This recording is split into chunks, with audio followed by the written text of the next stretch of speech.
Good morning. Welcome. We are on day 3 of new faculty orientation. I am your MC/host, Jay Call, in the Provost's office.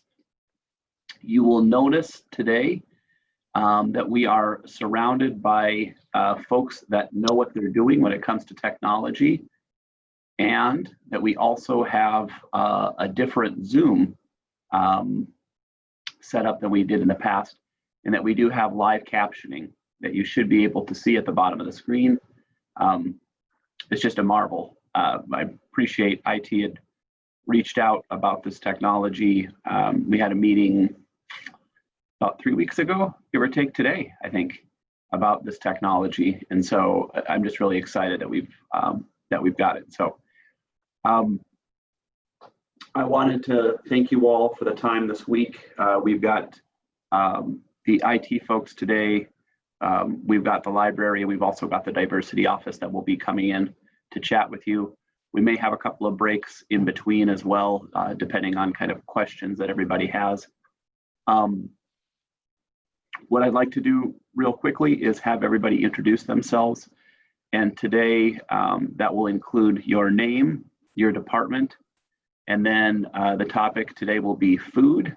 So please share a food that you have tried multiple times that you would like to like, but you just don't. So again, I'll start. Jay Call, Provost's office. The food that I really wish I liked is sushi. My whole family loves it. When I was in Japan for a week, I probably lost about 10 pounds at least. I've tried it multiple times. I've tried multiple different kinds. I just can't do it. And I wish I could, because it's healthy, and I'm always the one person at the end of the table eating tempura and feeling like I got the short end of the stick. So with that, I am going to go to gallery view here. And Mr. Donovan, you are our first one. Good morning.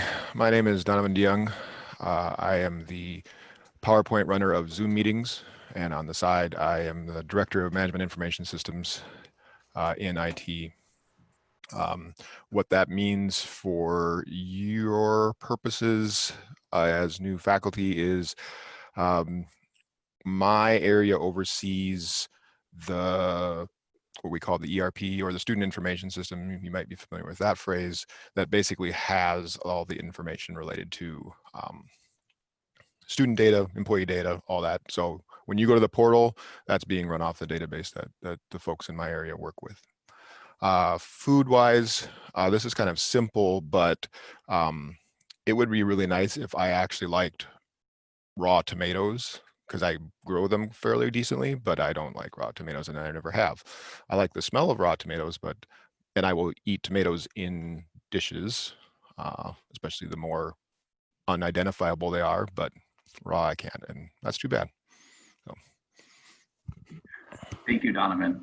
Up next, we've got Kevin. My name's Kevin Clavon. I am the systems administrator in the IT department. So I take care of the file servers, the print servers, excuse me, email, that sort of thing.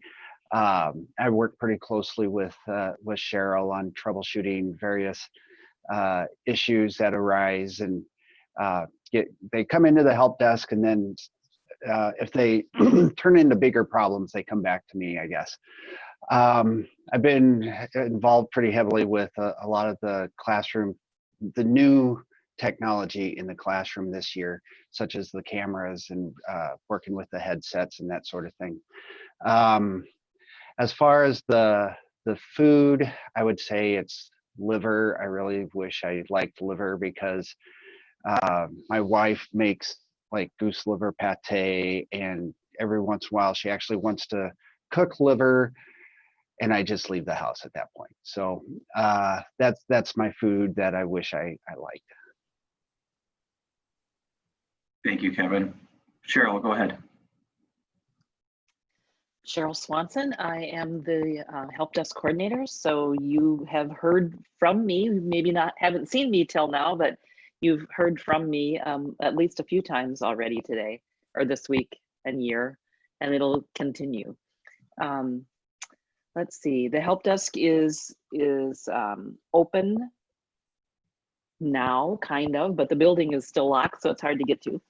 But we are normally open 8 to 5 or 8 to 6 Monday through Thursday and 8 to 5 on Fridays, and that will start next week after all the students are back and all the staff is there. The help desk is staffed with 3 full-time people, 4 full-time people, and mostly student staff. The food I don't like, but I wish I did. I'm gonna go with Donovan with tomatoes. I'm not a tomatoes person. Sometimes if they're cooked just right or in the right kind of thing, it's okay. But I just can't go there for sure with raw ones. And I have a funny story about that too, because my brother also doesn't like tomatoes, and my grandmother grew many, many tomatoes, and she'd put them on outside her porch on the windowsill to ripen. And she heard one day when my brother was probably 3, "I don't like tomatoes smash. I don't like tomatoes smash." And he was outside smashing all of her beautiful tomatoes as they were ripening. So that's our family story about not liking tomatoes. Sharon, Oh, you're and up. Kevin thinks we send him all the hard problems, but we just throw him the easy ones once in a while to make him feel like he's accomplishing something. Sharon, you can also cascade and a fellow employee as part of your introduction too. We're adding that now. Oh, I'm sorry, what? Oh, nothing. I was Okay. just Cheryl and Kevin a hard time. So I'm Sharon Gray. I met you all yesterday, but we didn't have time for the part that I was going to do. But so we'll cover that today. I'm Director of Instructional Technology, and I am also the administrator, or one of the administrators now. We have multiple administrators for Canvas, but I'm one of the administrators for Canvas, and I'm the administrator for Moodle. And those are our 2 learning management systems that we have in place. We are retiring Moodle, and we are going to be on-ramping Canvas. A few of you are already using Canvas, but no one is obligated to use Canvas this fall. We actually are going to have Moodle running till December 31st, 2021. We did that on purpose to make sure that we had both running at the same time, so we could let the one go and then let the other take off. But that's more of what I should probably talk about when we're actually talking to you. My food, let's see, I was trying to think, I have a couple, but the one that I think would probably be the funniest story, it might fit with tomatoes because I love raw tomatoes, but I used to love oregano in spaghetti. And I had a very bad experience with my first pregnancy with oregano and spaghetti. And I've never managed to like oregano since then. And so if I'm eating spaghetti, it needs to be real light on the oregano, or I can't handle that. Another one, though, I'd put in there would be coconut. I love the taste of coconut. I love the smell of coconut. And I absolutely cannot stand the texture of coconut. So an Almond Joy is not my favorite candy at all. Thank you, Sharon. Tanya, good morning. Good morning. I'm Tanya. Yes, I'm teaching ASL interpreting in that department. We are within the education division, or what you'd say there. Let's see, I'd have to say it would be pickles. It would be pickles. This is the sign for pickles, if you can see what I'm doing here. I wish I liked them because they just always seemed to just show up on my burger or just show up on my plate at some point. So I wish I liked them, but I do not. Excellent. Andrea. Hi, I'm Andrea Muro. I am in the physical therapy department, director of clinical education. And I think my food is cantaloupe or muskmelon. There's always delicious fruit salads out at summertime, and I always feel awful picking around the cantaloupe, but I just tried it since I was a kid and just do not like it. My whole family does, so I have to buy it and prepare it, but it's just not my favorite. I find I do the same thing. Grapes and strawberries, and then Yep. I've got cantaloupe and honeydew sitting on the side of my plate, and I feel so wasteful. Yes, I'm with you. Go ahead, Marty. Hi, I'm Marty Silviti. I'm in the Department of Nursing, and I almost feel like I'm going back to our first day of orientation, to the candy question. Dark chocolate is something that's supposed to be healthy. It's all this. It's like I try and try, and somebody had mentioned they love Dove bars, and it's like, not so much. So dark chocolate, I've tried it. It's just I always go back to the milk chocolate, and good with that. It's probably a good one to avoid if you all want the calories as well. Vicki, go ahead. I'm Vicki Hennard, and I'm in the education department. And I don't actually have any foods that I don't love. I love food of any variety. The stranger, the better. I've had zebra from octopus and ostrich, and I just love them all. However, I cannot love coffee, and I really want to. It smells so good all the time, and I try and I try. And I actually did pick it up as an educator, but like, it's just gross. And I do it because everybody does it. So I try to put a lot of, sugars and flavored stuff in it, but I just can't love coffee. Not at all. That's okay. There's a space for people who love tea as well at that same table. So go ahead, Kevin. Hello, everyone. I'm Kevin Natkunda, and I'm in the biology department. The food that I have tried several times and seem not to like is pizza with pineapple. I like all kinds. When you put pineapple on it, then It does seem counter to most of the other flavors on the pizza. So go ahead, Ashley. Yes. Hi, I'm Ashley. I am in the education department in the ASL interpreting program. One food that I just can't eat, but my whole family eats it, is Brussels sprouts. Ugh, I don't like them. I try. We cook them, grill them, bake them, add the cheese, all of it. I just can't. I can't do the Brussels. I can't even get it swallowed down. Mm-mm.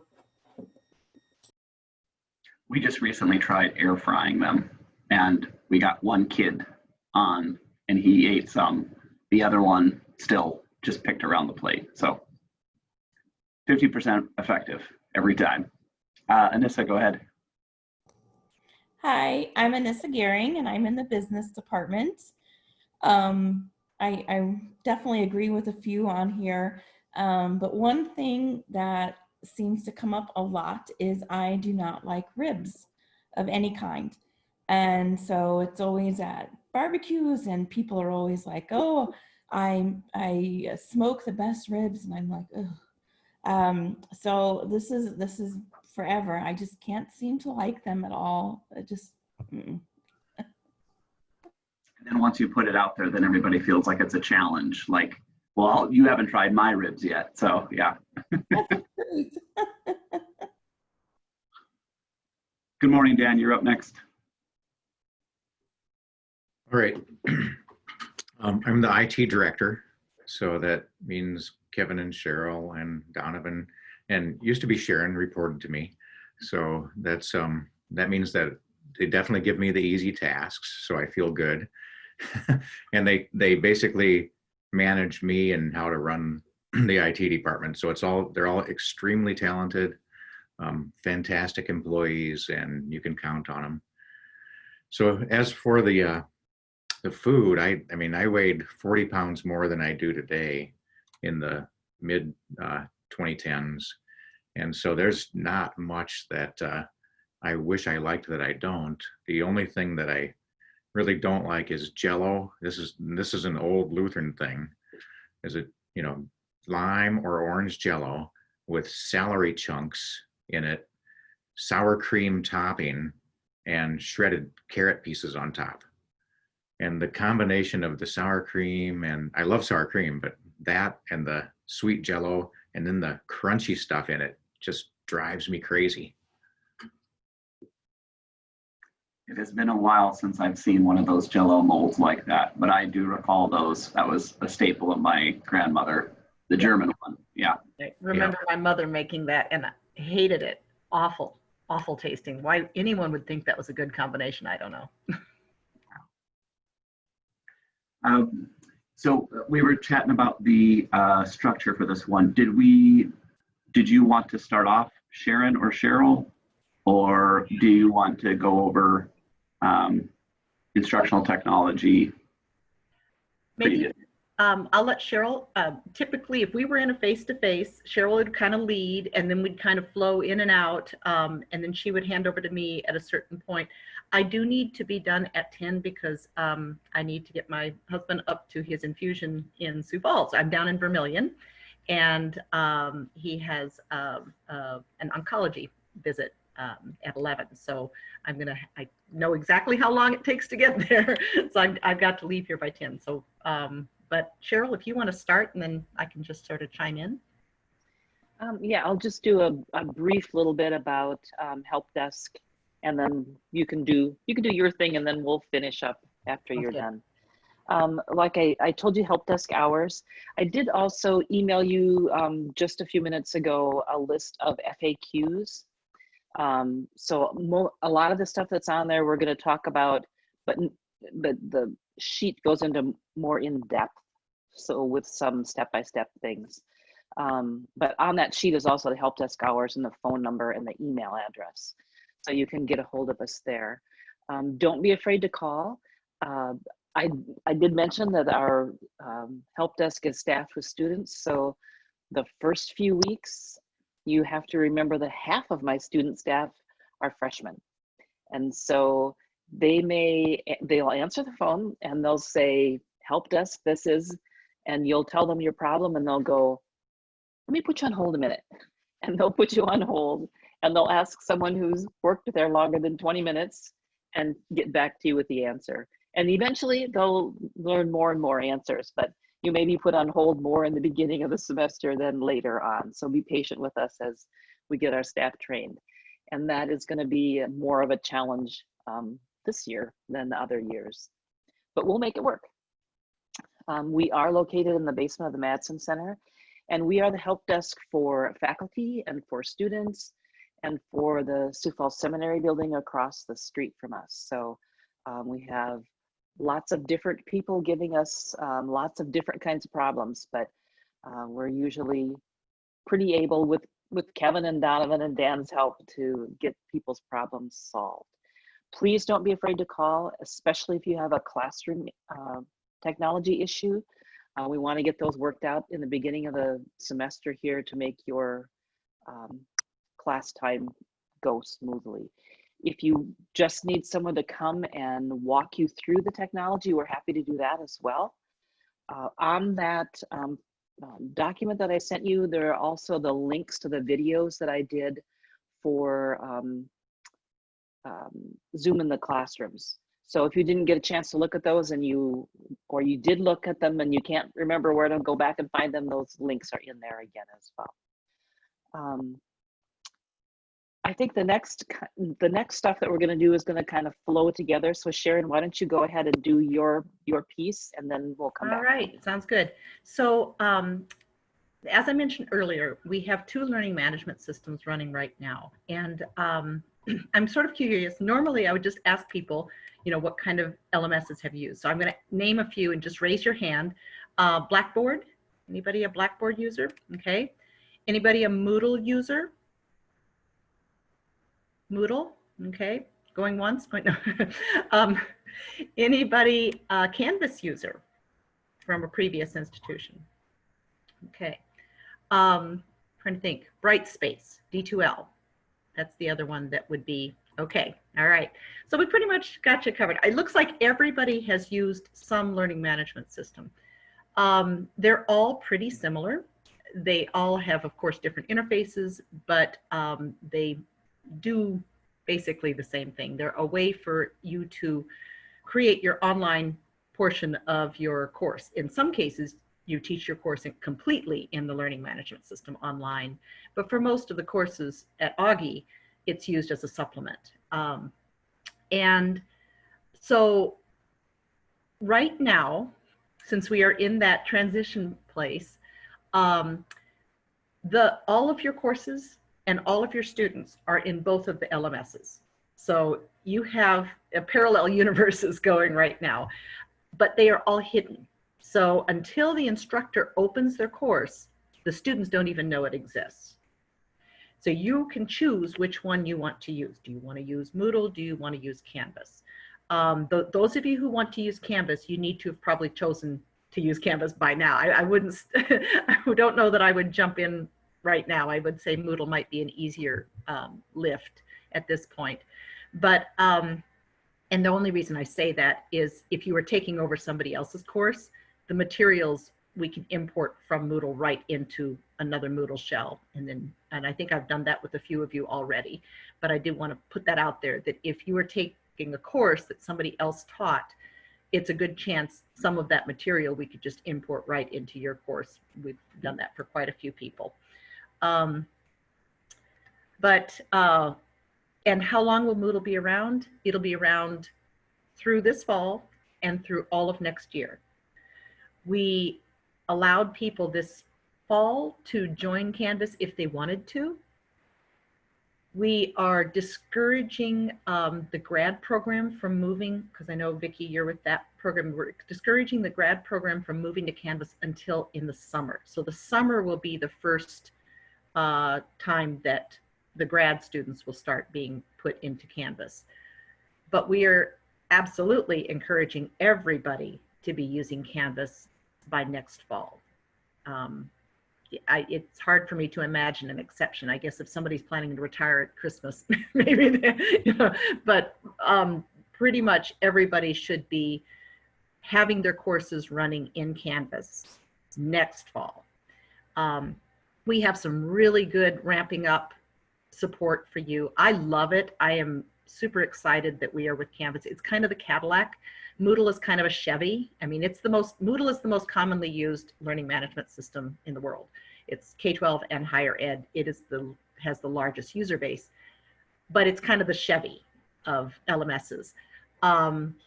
Canvas is the one that almost everybody, if they're leaving one LMS, they're going to Canvas. That's a very often the way it works. And that's because Canvas is considered the Cadillac. It's the primo learning management system. So know that we are moving from the Chevy to the Cadillac, and you're coming in at the time when we should be able to make that work for you. Your students will probably, there's a good chance they will have courses in both LMSs this fall. All the freshmen with FYS, actually all of them will have some experience with Canvas.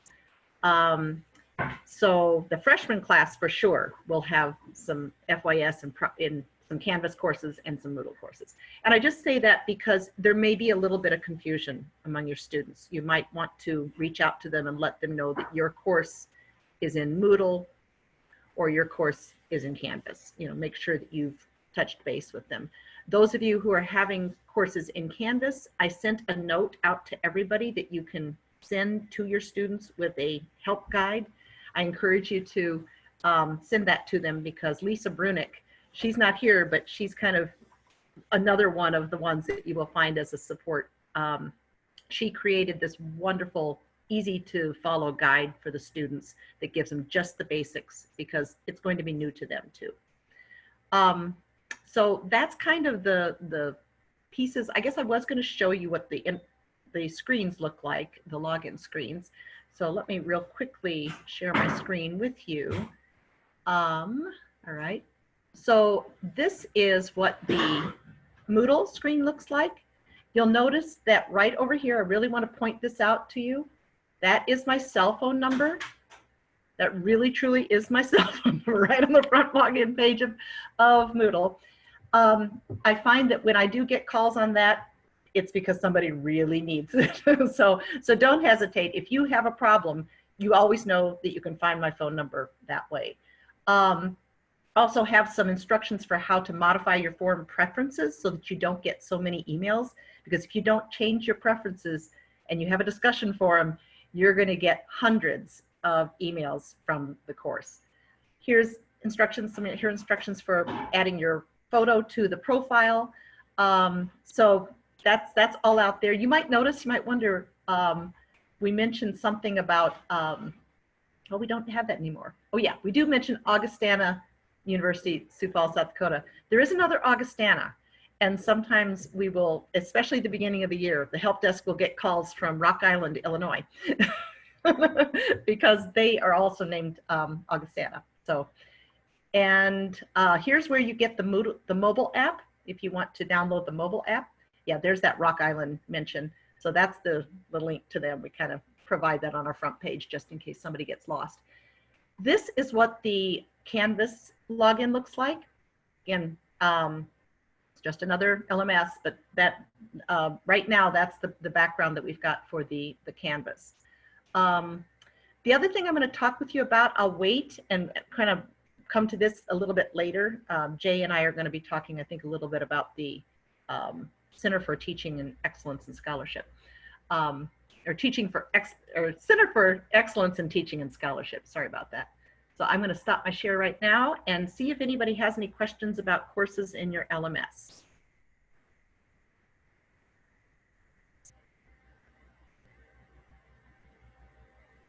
All right, I've already had some of you talking with me and communicating with me. We have a Moodle sandbox. We also have a new Moodle version 3.9 basics that if anybody wants to be added, you should probably already be added, but if not, I'm going to take a real quick screenshot here so I have everybody. All right, I'm capturing you right now. So I'm going to capture all of you so that I can make sure you are in the Moodle sandbox. I'll also add you to the basics 3.9. And so when you log into Moodle, you'll see those courses available to you. All right. So Cheryl, do you want to talk more about anything, or should I go, Jay, should I go in and talk about the, do we want to talk about the Center for Excellence in Teaching and Scholarship and the Exponential Mentorship Program? Yeah, why don't you talk about exponential mentorship? Alrighty, I will do that then. I'll share my screen back again. Move this over here. So this is an awesome program. I am so excited. Make it bigger so you can see a little bit. Colin Irvin had this notion of we could disseminate information about technology more effectively if we could tap individuals who are already using technology, sort of support them, and then have them train mentors who would then train others. So that's where the exponential mentorship program comes in, the concept of that. But essentially, in the fall of 2019, we had 33 participants. In the spring, we had 31. 22 of those were new. So we've had about 55 faculty go through this as participants in the program. Essentially, we had, teams. And so we had quite a few teams on Poll Everywhere and quite a few teams on Turnitin. We had a team on Kahoot, a team on Socrative, a large team on Screencast-O-Matic. We actually had a smaller team on Explain Everywhere, so we don't have those tips up here yet, and on Padlet and R&R Studio. But from this page, and I'll show you how to find it. Easy way to find it is if you go to augie.edu.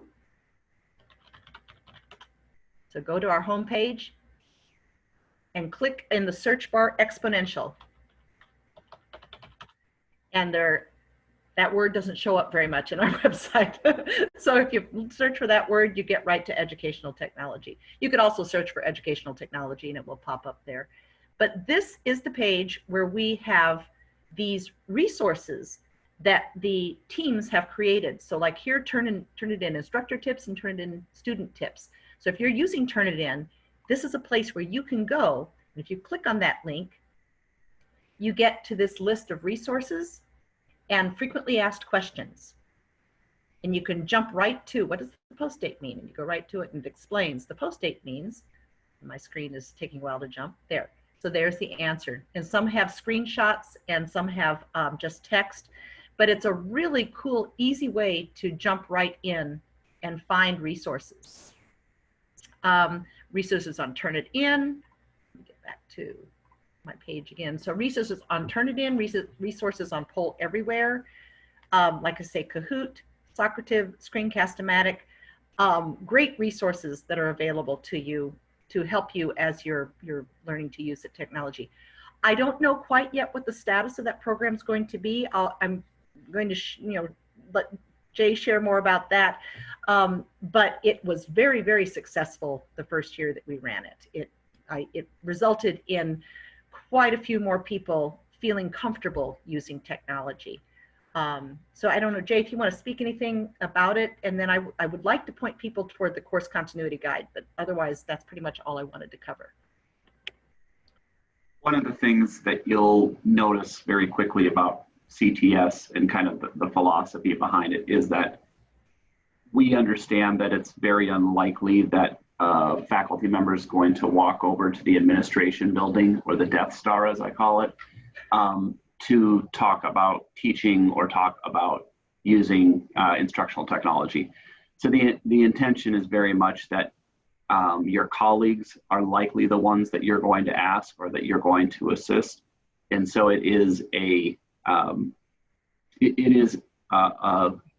very purposeful, intentional program to have people next door to you in the next classroom, in the next office, et cetera, that you can talk to. So a portion, as Sharon was saying, for what this next year looks like, both on what types of brown bags we might have or what we might do regarding exponential mentorship, really we'll have a much better idea a week from now, kind of how the term starts, where people are running into issues, and what we need to do to react as part of CTS. So I never like to say it's up in the air, it's TBD, but right now we really have to focus on the term start and then decide what it is that's going to be most beneficial for all of you. So always open to suggestions, easily bribed with either coffee or licorice to have such a discussion. So go ahead, Sharon, go ahead and show them. Yep, I was going to share. So in the chat, I've put a link to the course continuity guide, so you can jump there too. And I'll also jump to it for you because I want to describe it to you a little bit. So this guide is long. It's almost 50 pages long, but don't let that intimidate you because the top 2 pages have a table of contents and a way for you to jump to just about everything. So this guide, you'll see it'll get updated and we'll have an updated stamp on it. Here's a shortcut link to it. You'll find that on the faculty page on the website. You'll find it in the COVID page. You'll find it in, there's a link to it from Moodle.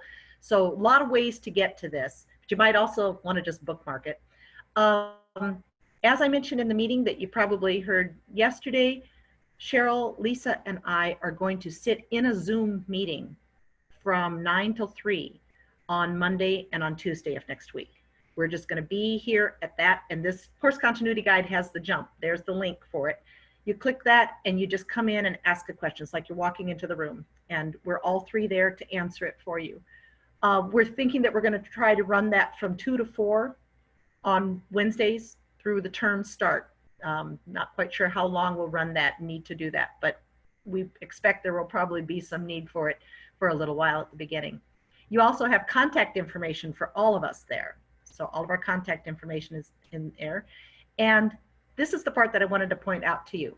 This is a table of contents. So pedagogy in times of disruption, there's a lot of really good resources if you want to just watch some of these videos, really nice stuff that we pulled together. There's information on HyFlex, lots and lots of things about how to get your class online if you're Moodle, if you're using Canvas. Then down here, some information on advising, some other use cases, and then some resources to learn more. And then, and this is the part I really want to point you to, here are tutorials for each of these individual texts. So these are in addition to what you saw in the exponential mentorship excuse me, resources, and they link together. I mean, you'll find a pointer to those resources from here, but this is really helpful. There's a lot on Zoom. There's no exponential mentorship sheet on Zoom yet, so this is where you would go to find some of that really good information. And yep, and it kind of goes, I lied, it's more like 2.5 pages, but it's a 2.5 page document, the table of contents.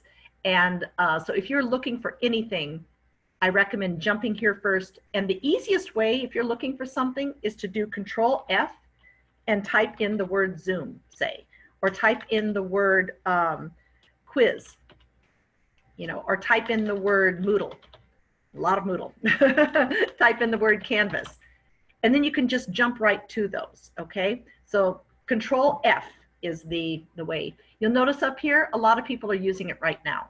So it's a document that gets a lot of visibility. All right. Anybody have any questions for me on, that was a bit of a drinking from a fire hose, but anything that you want to ask?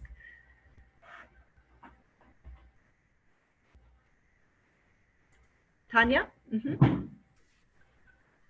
Okay, so I haven't had the chance to really read through there, but just as I look briefly, is there captioning, or is there a special account or information there in regards to using the captioning option?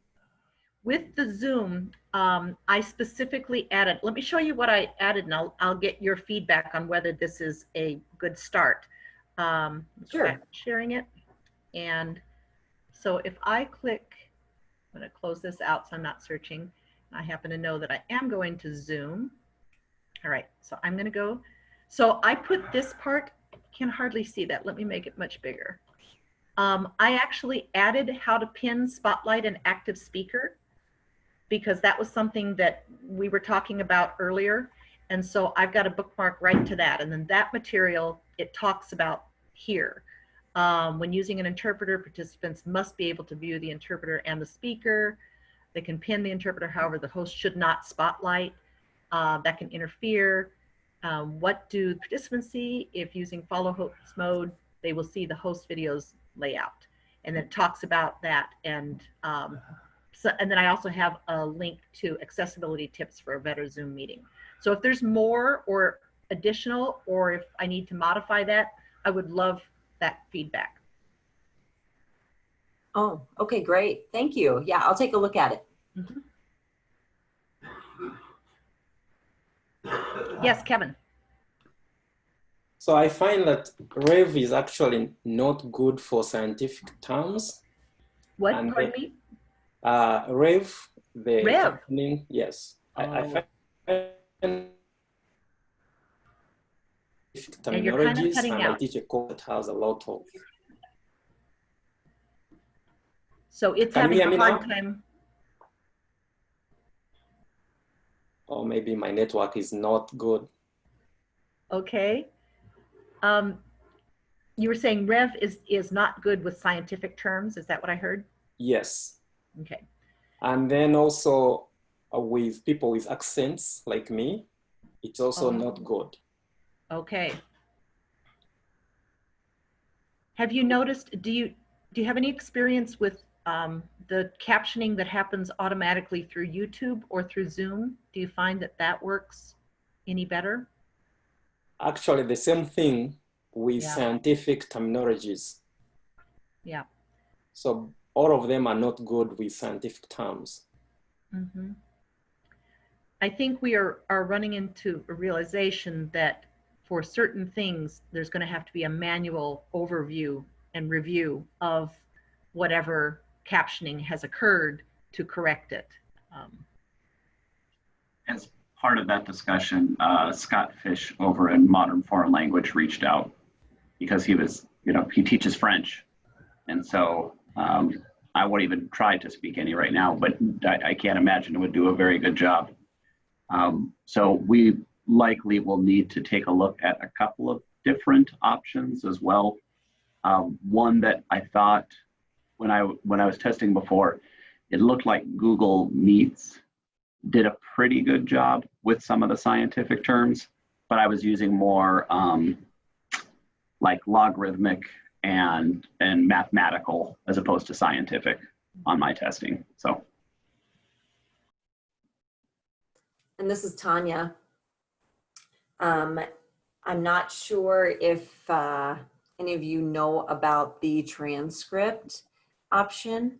That is a neat feature where you can take a look later and modify and fix any errors, as well as, you know, Rev, I think, is more automatic voice recognition. And so there are other options where they actually have a live person typing, or even I think with Rev that you can, or Zoom, you can assign like a TA or someone to type the captioning if they're fast enough. I don't know. I'm just thinking and throwing out ideas, but some other options. Yeah, that's helpful. That's good to know. We probably, Jay, I'm thinking probably we need to make sure we bring Tanya in to any discussions we're having about, and Ashley too, about how to best do this, because my guess is you have more immediate experience and real life experience than the rest of us might, and it could be very, very useful. Agreed. And again, it's going to be something that where one particular technology might work for Kevin, or one approach might work for Kevin, and that won't work for Scott, or wouldn't work for Tanya. And that's okay. It's just a matter of, we don't want to assume one size fits all for these sorts of things.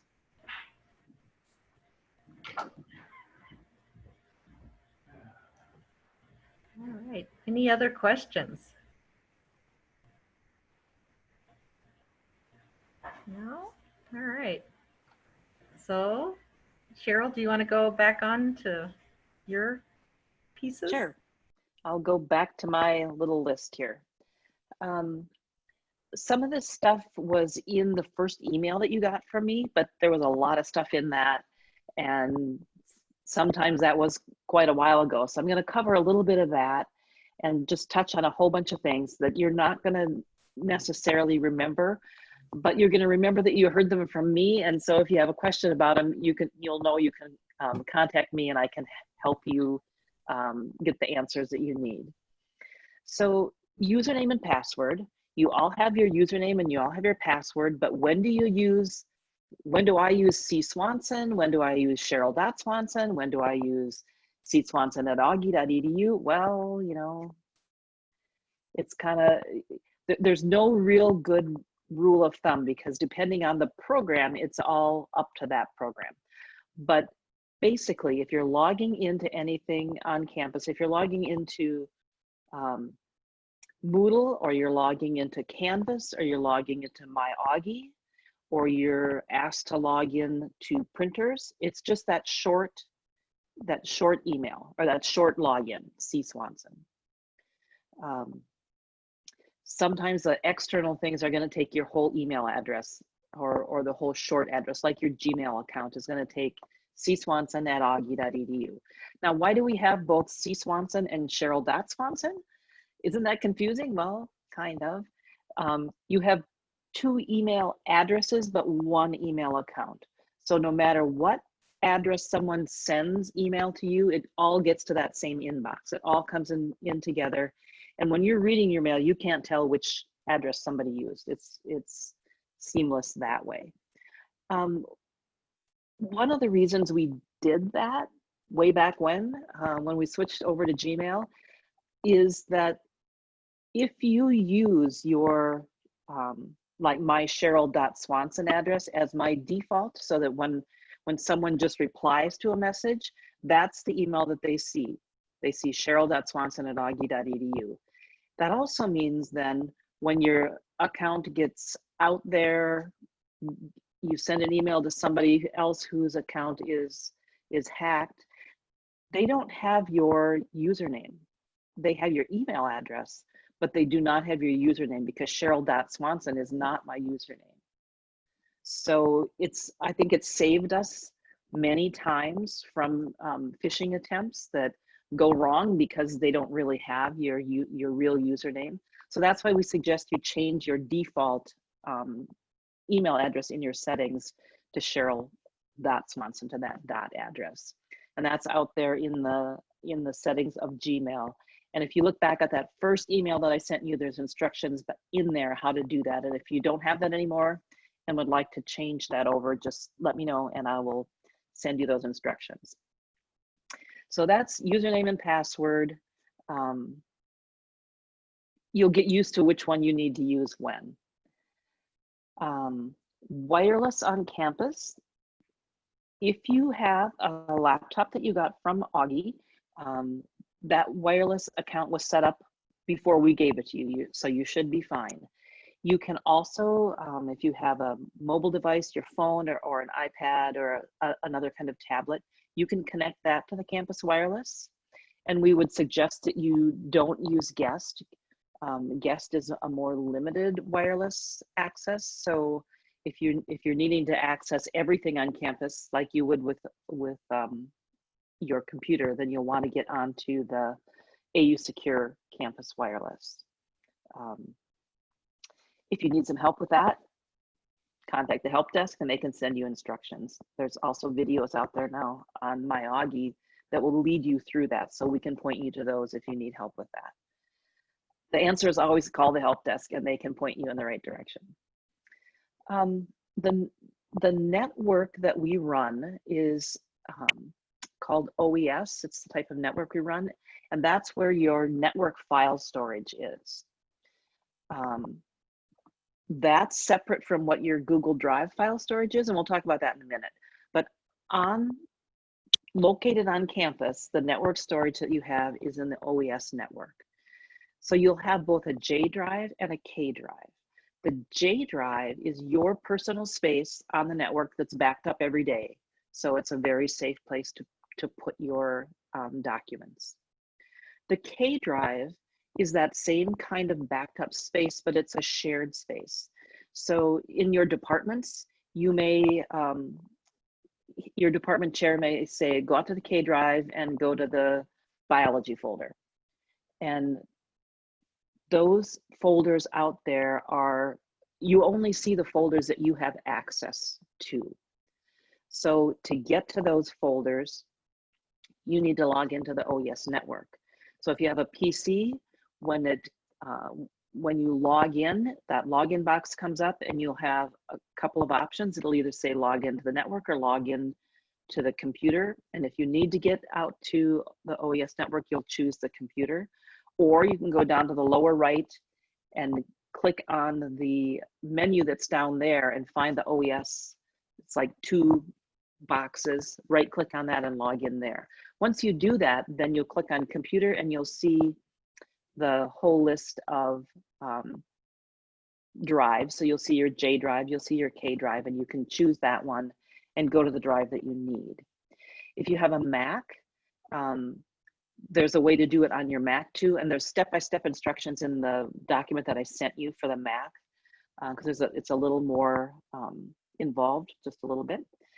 But you also, for both PC and Mac, you have the option of using Filer, and Filer works on campus or off campus. The other way works only on campus, but Filer will work on and off campus. And there's also instructions for that on that frequently asked question sheet that I sent you. So it's just a web link you go to from your browser. It takes you out to just a different way to get to that J drive and that K drive. And like I said, there's instructions step-by-step on that sheet that I sent you. But just remember that if you need to get to the J drive and the K drive from off campus, that's an easy way to do that. And that there's also an app. So if you want to have access on your phone or your tablet, you can download the Filer app. It's just F-I-L-R. Well, let's see, it's called something different, Kevin.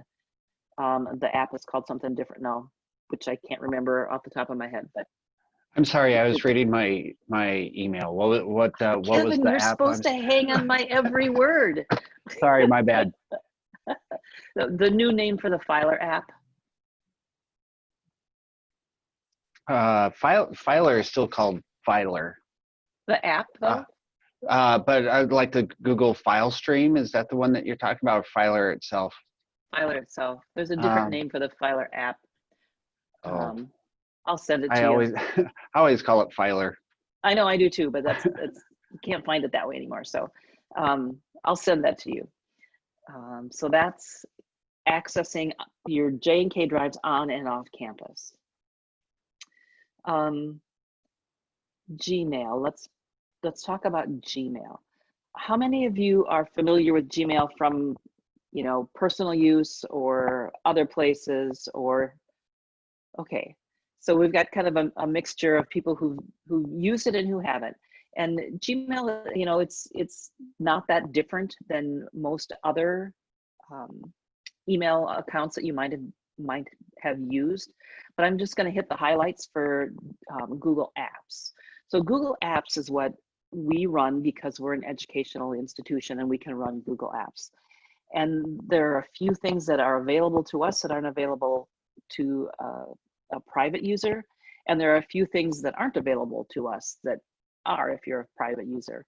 Most things are the same, but there are a few things that are different.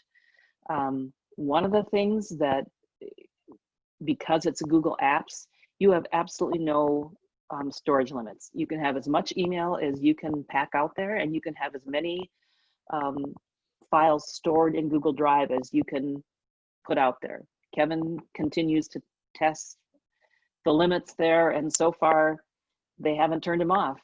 And I don't know how much stuff you got out there now, Kevin, but I know it's over a terabyte. So yeah, I at one point I've deleted a lot because I'm kind of done testing the limits, but I was at about 40 terabytes at one point, and then said it is unlimited, so I started deleting a bunch of stuff. So if you've got a lot of documents that you need, or a lot of data, or you know, visuals, movies, whatever, not copyrighted movies, but video that you need to save, that's a great place to save it because you don't have any limits, and it is available both on campus, off campus, from any mobile device, wherever you are, you can get to those file stores. So they've been very helpful.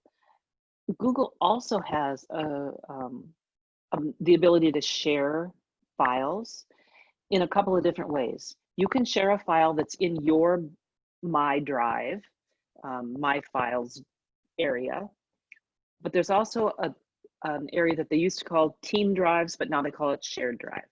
And so in that shared drive, those are folders that are shared with other people. So if you have files that you want to share with students, that's a good way to do it. Your department may have a share out there.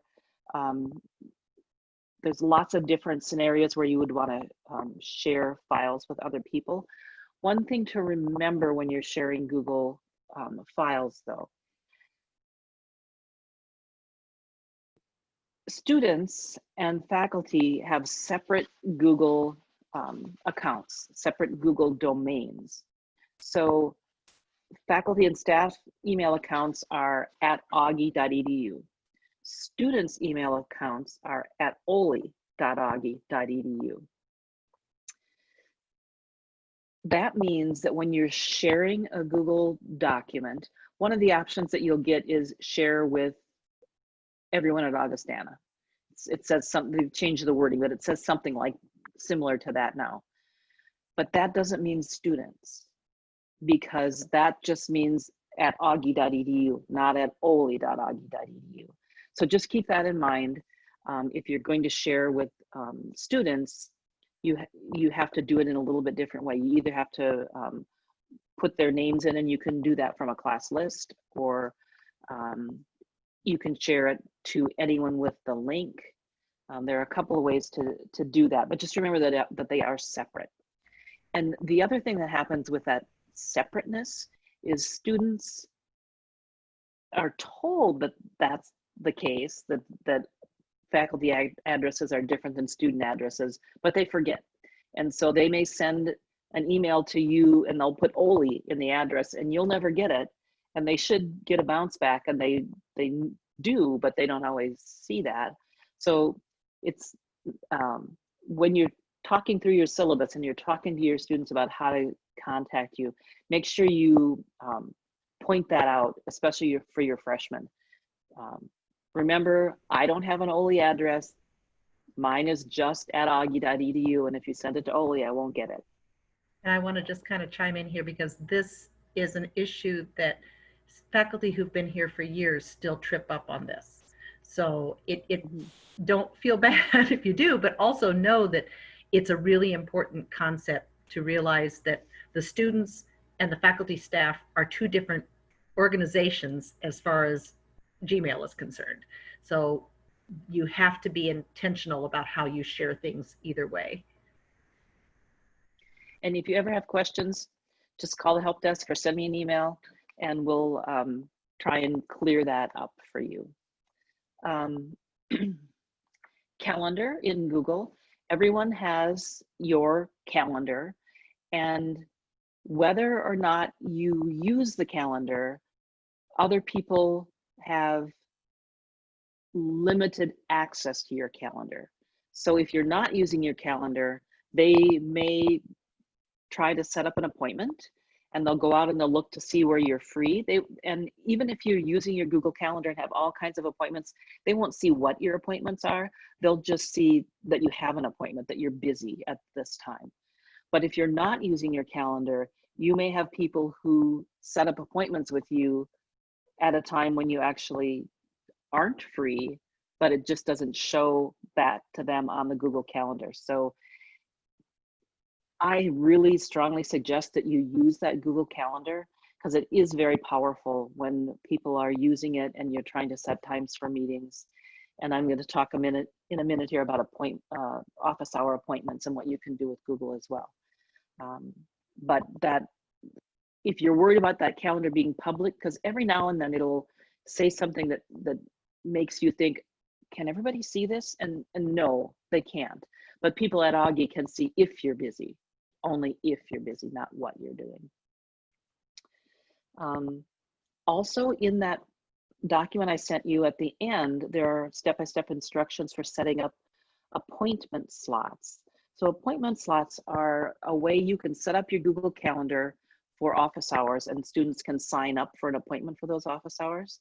So it'll take your Google Calendar, you'll block off a time, you'll tell it how long you want those appointments to be, 15 minutes, 30 minutes, an hour, however long. And then students you'll send them a special link and students will go to that link and they'll see the spaces that are still available. They won't see who's taken the other spaces, they'll just see that they're taken. But they'll see spaces that are available and they can sign up then for your office hours. And that will then be reflected in your Google Calendar. And that's another thing that can be very powerful. There are many other ways that you may choose to do office hour signups, but this one is built into Google. Let's see. Google is Gmail is very powerful for organizing your messages. It uses labels instead of folders. I'm not going to really talk about that here because there's a lot there. But if you're interested in learning how to organize your mail and keep it a little more searchable, go ahead and Google about Google. There's lots out there on setting up your Google Mail and using labels. But if you want me to come help and help you walk through it, I'm happy to spend some time doing that too. So just contact me and we can have a nice little Zoom meeting and talk about Google. The other thing in Gmail is if you go to the gear, the cog, and click on all settings, that's what takes you out to where you can set up your signature, you can set up your out of office reply if you're going to be out. And one thing that I want to mention that I often forget to mention is, when you're in a email chain that has lots of replies back and forth and you get to the bottom and it's like signature, signature, signature, signature, signature that just pile up at the bottom. If you, in your signature block in the settings in Gmail, there's an option that says insert signature, I think. And it's, you'll want to check that because then it'll insert your signature at the end of your message, not at the very end of every message. So if you want your signature to appear at the end of your message in a block like that, just click on that insert signature. I don't know why they have the default set the way they do. It seems like the wrong way to me, but Donovan, are you ready to talk about my Augie? Sure. So my.augie.edu is the university's portal. It is primarily intended for internal audiences of students and employees, parents of students, if the student has so given permission, would also have access to the portal to see some information about their students. So as Cheryl said, when you're going to the portal, and I'm going to share here so you can kind of follow along, and I'm going to actually log in as someone that will look a little bit more like what you will see.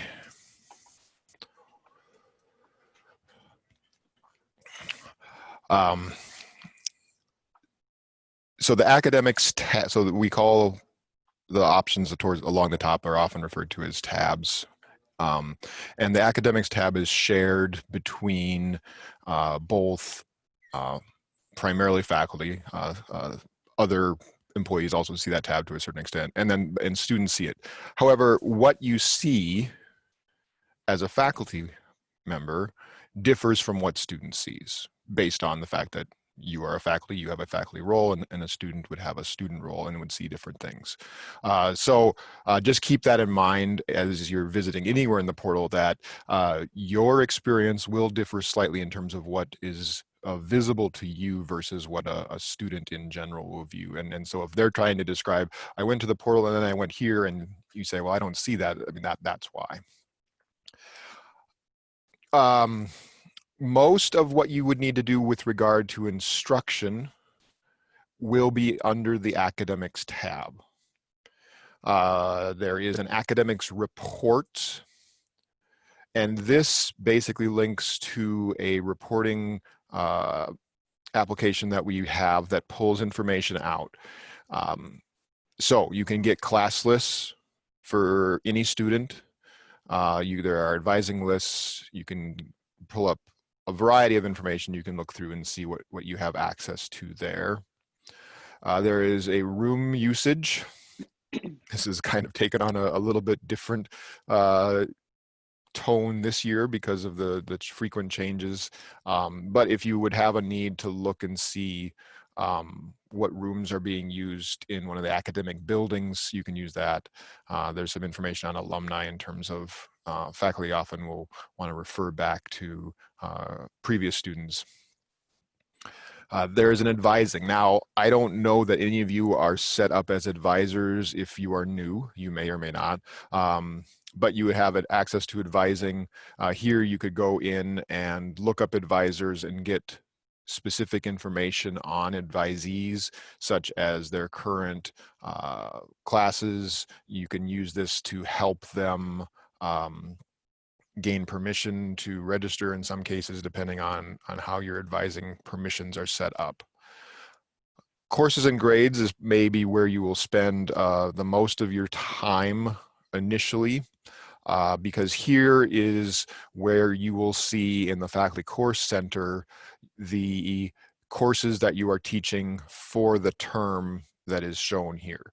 You can change that term. If you go into the portlet just by itself, you can change to a different term. So as we move through the fall term, and if you are teaching an interim, you would be able to switch over and see information related to interim in January, and eventually we'll add spring 2021 as well. And then for each course that you are teaching, you would have access to details, which there isn't a lot there that you wouldn't necessarily already know, but class lists would then be possible. If they have a photo, it should show their photo. It should show kind of basic information. It will show who their advisors are. So if you have students and you'd have a need to contact the advisor of a student for whatever reason, you should be able to see that. You can see that they're kind of split out here. So we have the primary. Some students will also have a secondary. And then every student in general should have what we refer to as a CAP specialist. So that is an individual that works in our Student Success Center and is tasked with helping students kind of migrate through the whole college experience from an academic standpoint, looking at internships and other things as well, but providing some academic support also. You can email students from here. You can email all, you can email selected, you can also export to Excel. Those things are all available. While we're here, I will mention, and you may have seen messaging from Cheryl already, that there is another mechanism to email classes straight from your Google, in that you can, if I type right, so you would do FA for fall, 20 for 2020, and then your course and section. So, you know, accounting 210B or biology 120A, etc. And you could do that. And if you do that, then that this alias in effect would email all the people enrolled in that class. There's a couple of different ways of going about emailing a class depending on what you're most comfortable with. And then the other thing that you can do, if we go back from the faculty course, is grade entry. So you will use this potentially 3 times per term. You will use it definitely for the midterm grade entry, and you will receive communication from Joni Kruger, our registrar, about the timing of that. And you will also do it for final grades. And we also use it on occasion we do something called, it's an early alert type thing in probably the 2nd or 3rd week of September. And basically you're just going to go out and indicate if students are having a problem, but you're going to use this mechanism potentially to do that. You don't give them a grade so much as you kind of give them like a satisfactory, unsatisfactory type of thing or something similar to that. So you may come to this up to 3 times each term to provide that information. And at this point, neither Moodle nor Canvas are tied in with anything here. So the grading that you're doing here is basically completely separate. You may have grading certainly available within the LMS that you're using, and it might be more detailed, you know, down to individual assignments and so forth. But when you receive the communication from Joni about entering grades, and you're thinking, well, my grades are all in my LMS, you need to come here and do that. There are a variety of other pieces of content. I would certainly encourage you to feel free to explore and see what's available, both either under courses of grades and also under just the courses link there. There is a way to do course search. And so if you're just curious about, you know, this is basically when Joni's telling you, this is one way you, when Joni mentioned yesterday at the faculty retreat to use the portal, this would be to see what classrooms you are assigned to for your classes. This is one way you can do that. You could look up your class here, and the information that you would find here should be correct in reflecting which classroom you are supposed to be in starting next week. All right, let me look at. So just so you know, and this is fairly normal for other institutions, certainly in the first couple of weeks of any term, you're going to potentially have turnover of students. Now, this is a little bit different year. You may have turnover for reasons of that they have to go on all online. You may have, but we don't have necessarily as much turnover because we don't have as much capacity to just freely throw another 2 students into a class that is already maxed out on space. So I don't know how that will necessarily look this year, but definitely be checking the class list that we just looked at somewhat regularly the first couple of weeks to be aware of any students that are either dropping your course or adding your course. I should mention that with regard to both Moodle and Canvas, each night the system, our system here, will communicate with both of those systems and also update your roster on Moodle and Canvas to reflect if a student has dropped or if a student has added to your course. I'm not going to talk about, I mean, one thing we sometimes talk about is admitting students to your classes. Again, that's a little bit more different this year, so I won't communicate on that now. Certainly, if you have a question about it, you can reach out to me or you can reach out to Joni at some point down the road. The other things I'll mention about the Buzzbook. So there is the faculty and staff tab. Now here is mostly informational and stuff. This is where you will find under human resources, your information on your pay stub, your W-2 will be here. You won't be filling out time cards for the most part, but you know, there is a large amount of additional information here, campus benefits, information on insurance, emergency contact information, which I should highlight. If you have not already, we would strongly suggest that you go and fill out the emergency contact information here. Basically, you can provide up to 3 contacts that would be that the institution then has on file if for whatever reason they needed to be contacted. I do want to differentiate between emergency contact and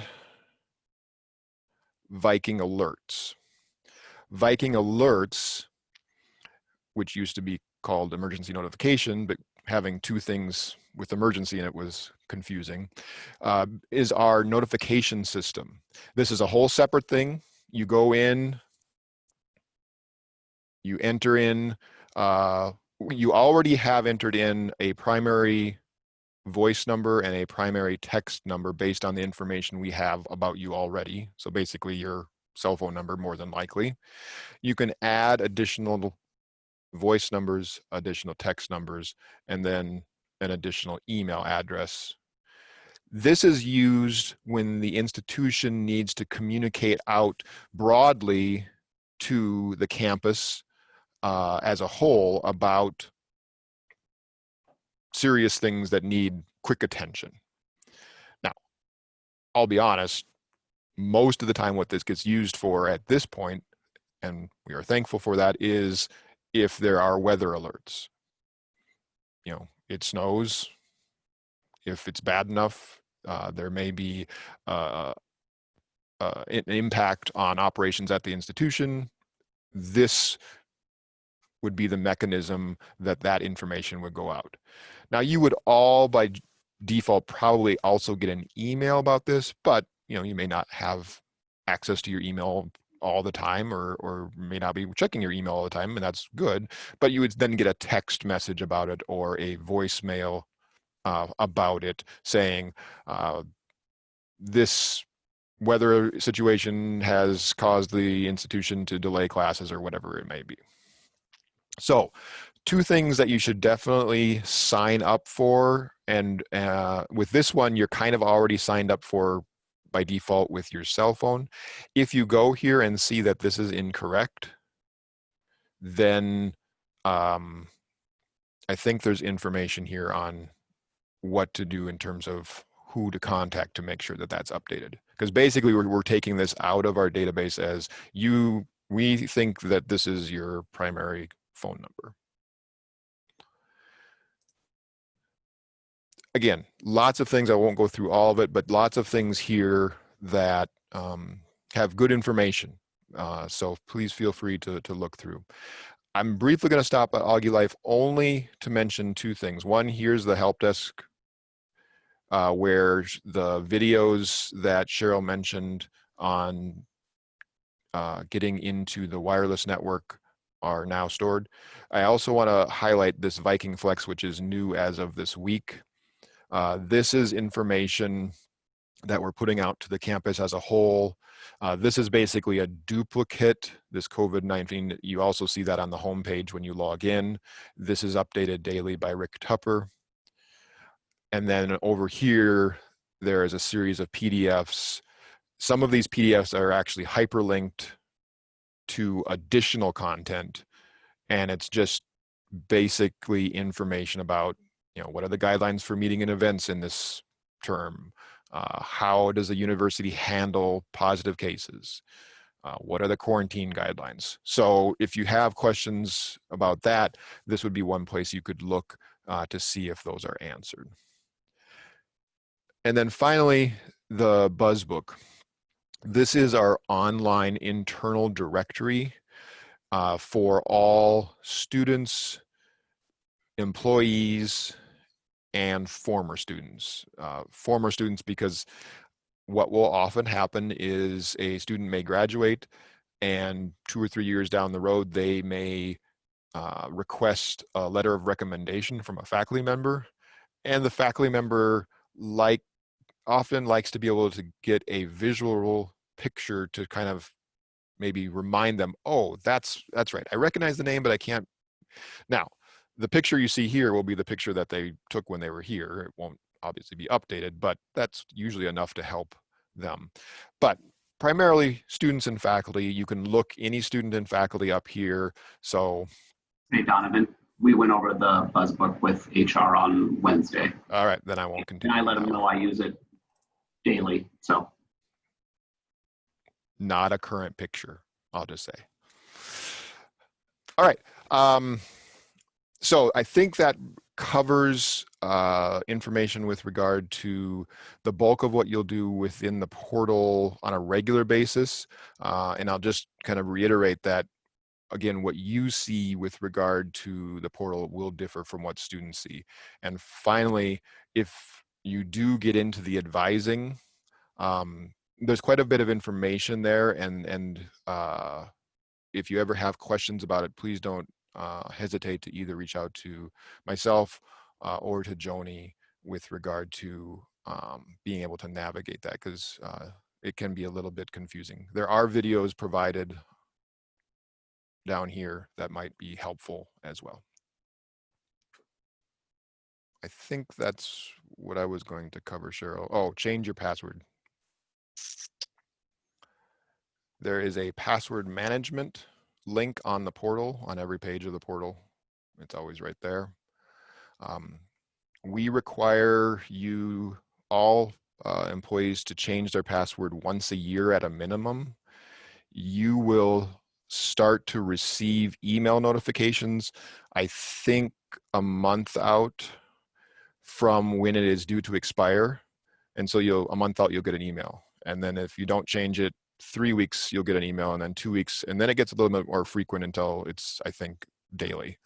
So you'll know that it's expiring. And obviously your password expiring, I mean, once it expires, then you aren't able to get into things, and that's, so you can just go here, you put in your short username, C. Swanson or DD DeYoung, your current password, and then you would enter in your new password and repeat it here. The rules are up here. And of course, you can always contact the help desk if you have any issues with that. Cheryl, do we want to talk about the forget part? Yeah, we can. Okay. Um,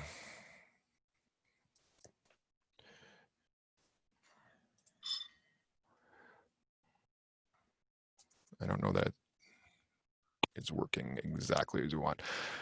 We have a mechanism that if you forget, you can set up information that will help retrieve that. It's that I'm sure most of you have encountered that in other places, you know, whether it's Amazon or otherwise, you know. And the trick with that is if you let your password expire, forgot password won't work because you're locked out. Okay. So that's the portal. Again, any questions, please feel free to reach out. The other area that you would sometimes interact with myself or other people in MIS is we do provide data. Now you see a lot of that in the reports that I highlighted, but there may be occasions where you need data on some things and you would come and talk with us about possibilities there. Other offices have that as well. So, but that just kind of a general, what does MIS do? We deal with data. So.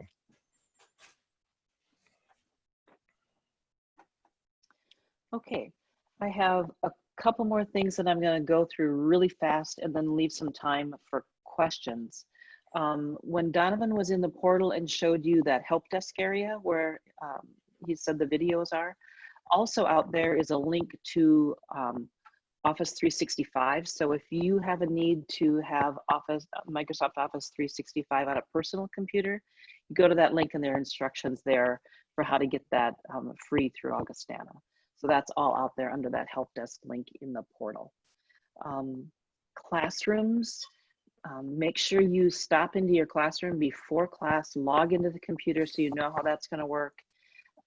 It takes a little bit extra time the first time you log in, so you might want to do that ahead of time so you're not waiting for the computer. The classrooms are very, very similar. There are a few that are a little atypical, but one of the places where they are different is some of them have an Apple TV, some of them do not. So if you would like to present from your iPad, you can contact me and I can let you know if there's an Apple TV in that room or not. And if there's not, we might be able to make that happen for you. Not in 24 hours, but if you give me some time, we might be able to get that installed in there as well. There are instructions in every classroom, but if you need more help than that, or it just doesn't seem to be working, call the help desk and we can work with that. All technology purchases should be run through the help desk.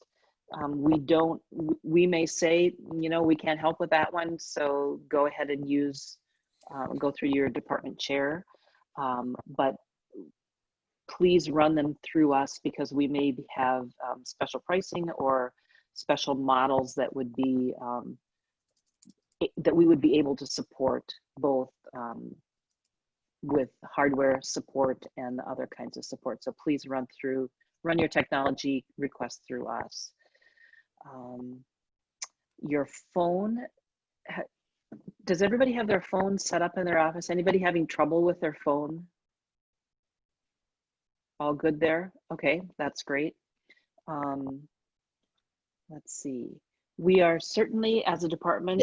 And Cheryl, I'm sorry, this is Ashley, if I could interject. Sure. I have a phone for clearly someone who can hear, and I won't be using it. So if you want it out of my office, if you want to have someone come and take it, that's fine. Okay. I have a video phone that I use. It's a product for deaf individuals, so I don't need it. So if you want me to drop it off or whatever you want me to do with that is fine. As I get my student staff back next week, that'll be a great thing for them to do. Go find this office, knock on the door, and pick up the phone. So we can do that. And Tanya was asking too that her picture doesn't show up in the BuzzBook. Who should she contact to see about making that show up in the BuzzBook? Me. Tanya, have you had your picture taken for your ID card? Yeah, I did about a month ago, Okay. before orientation. All right. Well, I'll look into it and we'll work to make sure that gets updated. Thank you. Yeah, the other thing that I wanted to make sure I mention is that if you have, certain research needs that involve technology or involve something that you think IT might be able to help with, we are more than happy to come sit with you. Just send me an email, kind of give me a little basic outline of what you think you might need or the kind of expertise you might need. And that way I can look around the room and see who's that person that's going to be the best person to talk with you about what we might be able to do for you. So I made it through my whole list. I wasn't sure I was good there for a while, but I made it through my whole list. But now what do you have for questions? Because we have just a couple minutes left. You can put them in the chat or just unmute yourself and ask them.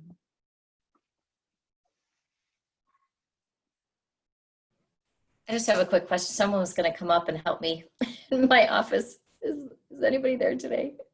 Yeah, they are today. Did they set up a time or? No, they just emailed that they were coming yesterday if I was still there, but it was after 5. And so Okay. I just come today. Okay. Just give them a call and they might, depending on what's going on, they might be able to hop up right away or set up a time that works for you. So Okay, 5331. Thank you. I already know it by heart. Good. That's a good number to know. If you have trouble in the classroom, pull out your cell phone, 274-5331. And this is Tanya. I probably will send an email, but for myself and Ashley, since we can't call from the classroom, instead of us running downstairs, Matson Center, can we set up any texting for the help desk, or is there any like a Google in Rushma, like a Google communication and instant messaging of some sort, or what is it called? Hangouts? Is it something? Yep, you can send help desk a Hangouts message.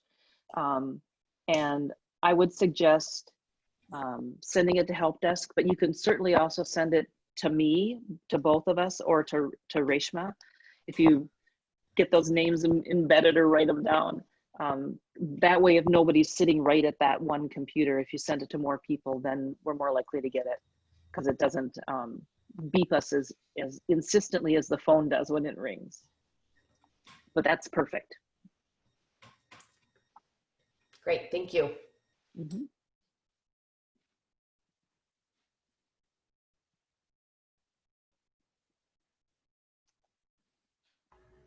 Well, I'm going to be heading out. So, so nice to see all of you. And if you haven't already figured it out, we are very approachable. We encourage you to contact us if you have any problem whatsoever. Please come to us with whatever issues you might have.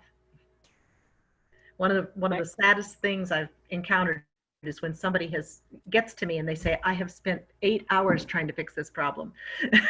And I think, oh, I wish you'd come about 5 minutes into that problem. So quite often we can help you with something that might end up taking you a lot of time to try to track down. So do come to us. My husband is on faculty, so I completely get that sometimes you just need somebody to help. So please ask for help before it's too frustrating, because we'd rather get in there on the front half of that problem and get some space for you. I think we might be done, Jay. Thank you, IT folks. I was going to mention, you may find spots on the website or elsewhere where it says ITS. That was their former name. And now I think most everything is switched over to IT. But I always find, I know with a lot of my stuff, I'll find something about assessment and IR and that sort of thing. And so those things are out there. The name change. Our name change kind of got interrupted by COVID. So yeah. That happened right at the same time. So thank you for joining us, IT. You guys are wonderful. I love working with you. We'll hang out here for a minute or so. We'll let Chibi hopping on to talk to us about diversity, equity, and inclusion in just a moment. Okay. Bye.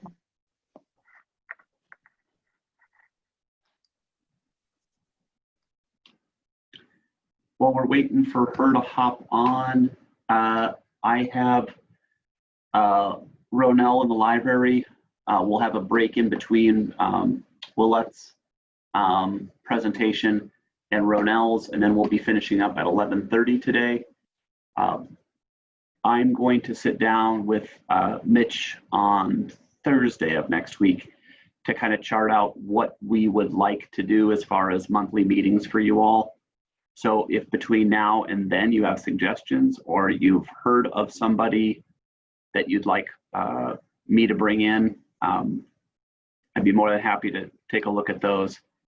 The CTS discussion that we were going to have yesterday really can just be encapsulated in the start to end kind of spectrum for faculty members. And with you all, some of you have teaching experience from before, and so program development experience from before. And so I want to make sure that I hold true to that. So as I'm going through, in the case of Andrea or Marty or Anissa, specifically, your role is slightly different. And so I'm trying to figure out what tracks might be different for either graduate faculty members or program directors or, you know, directors of clinical, those sorts of things, knowing that we may have one or two in the future, but it may be a while before we have similar types of folks in those roles in the future as well. That being said, is there anything specifically off the top of your head that would be helpful? I'm trying to gauge it from a what's going to be the most helpful, timely, time-wise for each of you. Like I said, when we talk about putting in grades, midterm and final, it's good information to have yesterday, but it's also going to be a couple of months before you have to use that information. So being able to find your office and log into the computer, our priority is number one right now.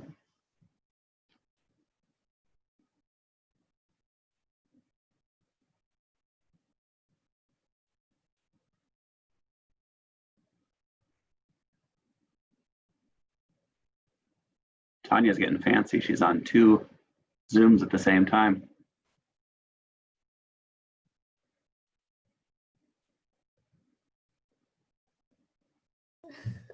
Well, my laptop just died, and so I had to quick make a switch.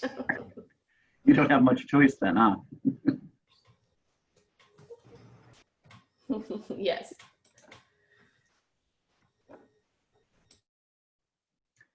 Good morning, Willette. Welcome. We have our Associate Dean for Diversity, Equity, and Inclusion joining us right now. Willette is fantastic. I think I get to call her both a friend and a mentor. Just so you know, you're muted.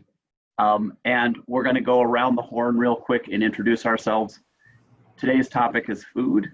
So for this introduction, will you please share your signature dish that you make at home? So Jake Hall, Provost's office, my signature dish is paninis. About 2 years ago at Christmas, my kids got me a panini maker. And so I make hot sandwiches often. And so every time I have, like, my favorite is the turkey Thanksgiving panini, where you've got the stuffing and the turkey and the cranberry sauce and all that sort of thing. And I just can't make that enough, even in the heat of summer. So Kevin, you're up first today. Hello, everyone. I'm Kevin Natkunda from the biology department, and I'm from Uganda. I make a couple of dishes. My favorite one is chicken curry. And then I also make an East African dish, which is called chapati.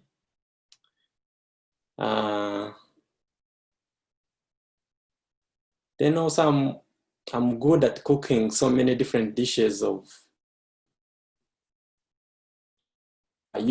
things. Good deal. Thank you, Kevin. Anissa, go ahead. Hi, this is Anissa Gearing, and I'm in the business department. I don't have any signature dishes because I do not cook at all.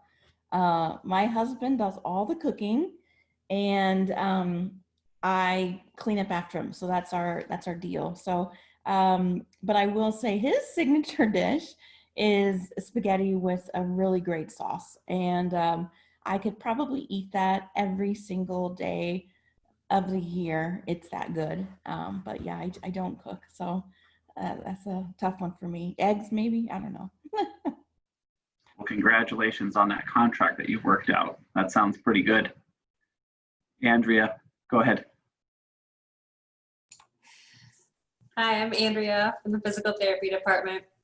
And I don't think I have a real signature dish either. I like to try out a lot of different things, and we're on a real HelloFresh kick lately, just trying out lots of different meals. I think that's been really fun, just to experiment with lots of different flavors from around the world and things that I wouldn't necessarily pick out of a recipe book or try myself. So that's been really fun, just to try all kinds of different things versus anything regular, I guess. Excellent. Go ahead, Marty. Well, I cook, but I burn an awful lot. The one thing, I have a breakfast casserole that I make that is so easy, but whenever we have anything at the clinic, they always ask me to bring that. So I'm going to go with that one. And I'm sorry, I'm Marty Silviti from the Department of Nursing. I went backwards. That's okay. Any order's fine. Tanya, go ahead. Great. I'm with Education Department. I don't really cook, but I am learning. And so I would say that I'm trying to perfect a recipe, and I actually gave it a shot last night again. It is chocolate chip s'mores in a skillet. And so that's what I've been working on. It's good. Sounds awfully good. Willette, go ahead.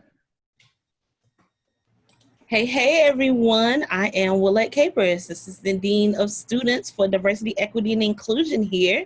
My favorite dish, well, a little bit about my background. I am of the Gullah Geechee heritage. So I'm born and raised right outside of Charleston, South Carolina. And so we are the descendants of slaves from like West Africa and the West Indies. So my father's family is from West Africa. My mother's family is both Native American and from Trinidad and Tobago. So a dish, so that means we eat a lot of rice. So I grew up eating, there's a pot that we make, is called, some people call it chicken bog. We call it chicken perlo or perlo. And it's a rice dish with chicken, bouillon. Let's see what else. We do breakfast sausages, bacon, kind of like fat back, and of course chicken. And it takes hours to make. Like it takes a really long time. And so that's one of my favorite things to make. And so when I make it, I always bring some for people, because you can't just make like a small pot because it takes so long. So I got to bring Jay some once. And it's my favorite thing to make. I don't get to make it that often, but it always reminds me of home. It reminds me of my heritage. And I mean, it's the most tastiest thing ever. So that's me. It is delicious. I can vouch for that as well. Ashley, go ahead. All right. I am Ashley from the Education Department as well, just like Tanya. You know, I would say that I am not the most skilled cooker, but I do use the Instapot a lot. So whatever I can throw in there, get some chicken, some rice, some sort of chicken broth, and let that Instapot do the work. Maybe I'll add some few things at the end, or add some teriyaki or something like that, and let the Instapot go to work. My partner, you know, is getting a little sick of it, so I'm gonna have to think of something else, but it is what it is. It's amazing the number of recipes out there. If you type in, you know, air fryer, pressure cooker, they're just there's so many of them. We had, oh, what was the one? It was, it was egg rolls in a bowl the other day. And I never thought to make it. It's just everything that's inside of an egg roll in a bowl. So it was very good. It's going to be a staple at our house, I think, now, weekly. Vicki, go ahead. Hi, I am Vicki Hennard, and I'm in the education department as well. And although I'm not a big fan of cooking, I do make crepes a lot. So whether they're fruit or, vegetable, I have a variety of those that I play with and enjoy serving. Awesome. All right, Ms. Willett, tell us everything that we need to know about diversity, equity, and inclusion. You got 20 minutes, well, 19 minutes after our introductions. More than enough time, I know. More than enough time. No, not at all. So I'm going to talk to you all first a little bit about my office and what I do. And then I'm going to prepare you for working and engaging with a variety of different students and just kind of prepare you to make sure that, you kind of understand, some of our systemically non-dominant students. And so again, I am over diversity, equity, and inclusion for the university. And so while I am, the assistant dean for diversity, equity, and inclusion, I'm also the chief diversity officer for the university. And so what I do is a multitude of things. On one side, on the student side, I deal with multicultural programming, as well as responding to Title IX or discrimination cases that may happen on campus. And so those get adjudicated through my office with the Dean of Students office. I also work with admissions as far as recruiting systemically non-dominant students. You might hear me, a lot of us at Augie use the word systemically non-dominant. We do not use minority or marginalized student.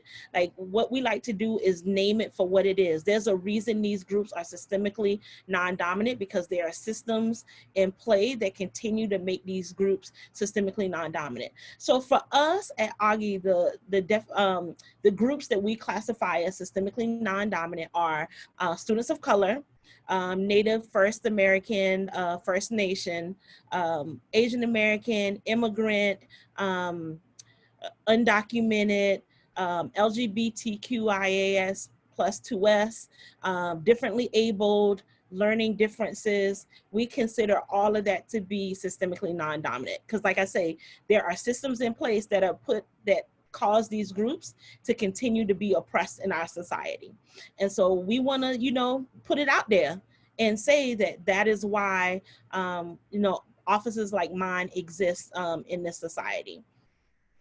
And so I work with admissions as far as recruiting students of all of those different backgrounds, and then making sure that we provide that comfortable and that inclusive environment so that these students can, work, grow, learn, and engage in this environment.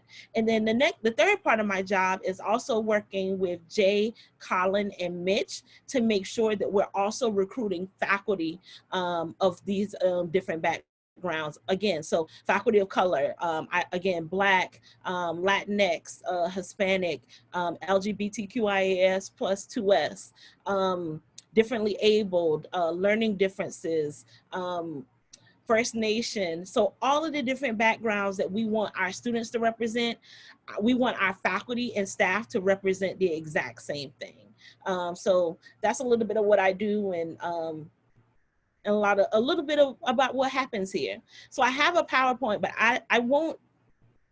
Jay, is it best to show the PowerPoint, or should I still do my face? Do the PowerPoint? Yes, you're muted. I can't hear you, Jay. I haven't done that in like 2 days now. Yes, okay. Go ahead and do your PowerPoint. Okay.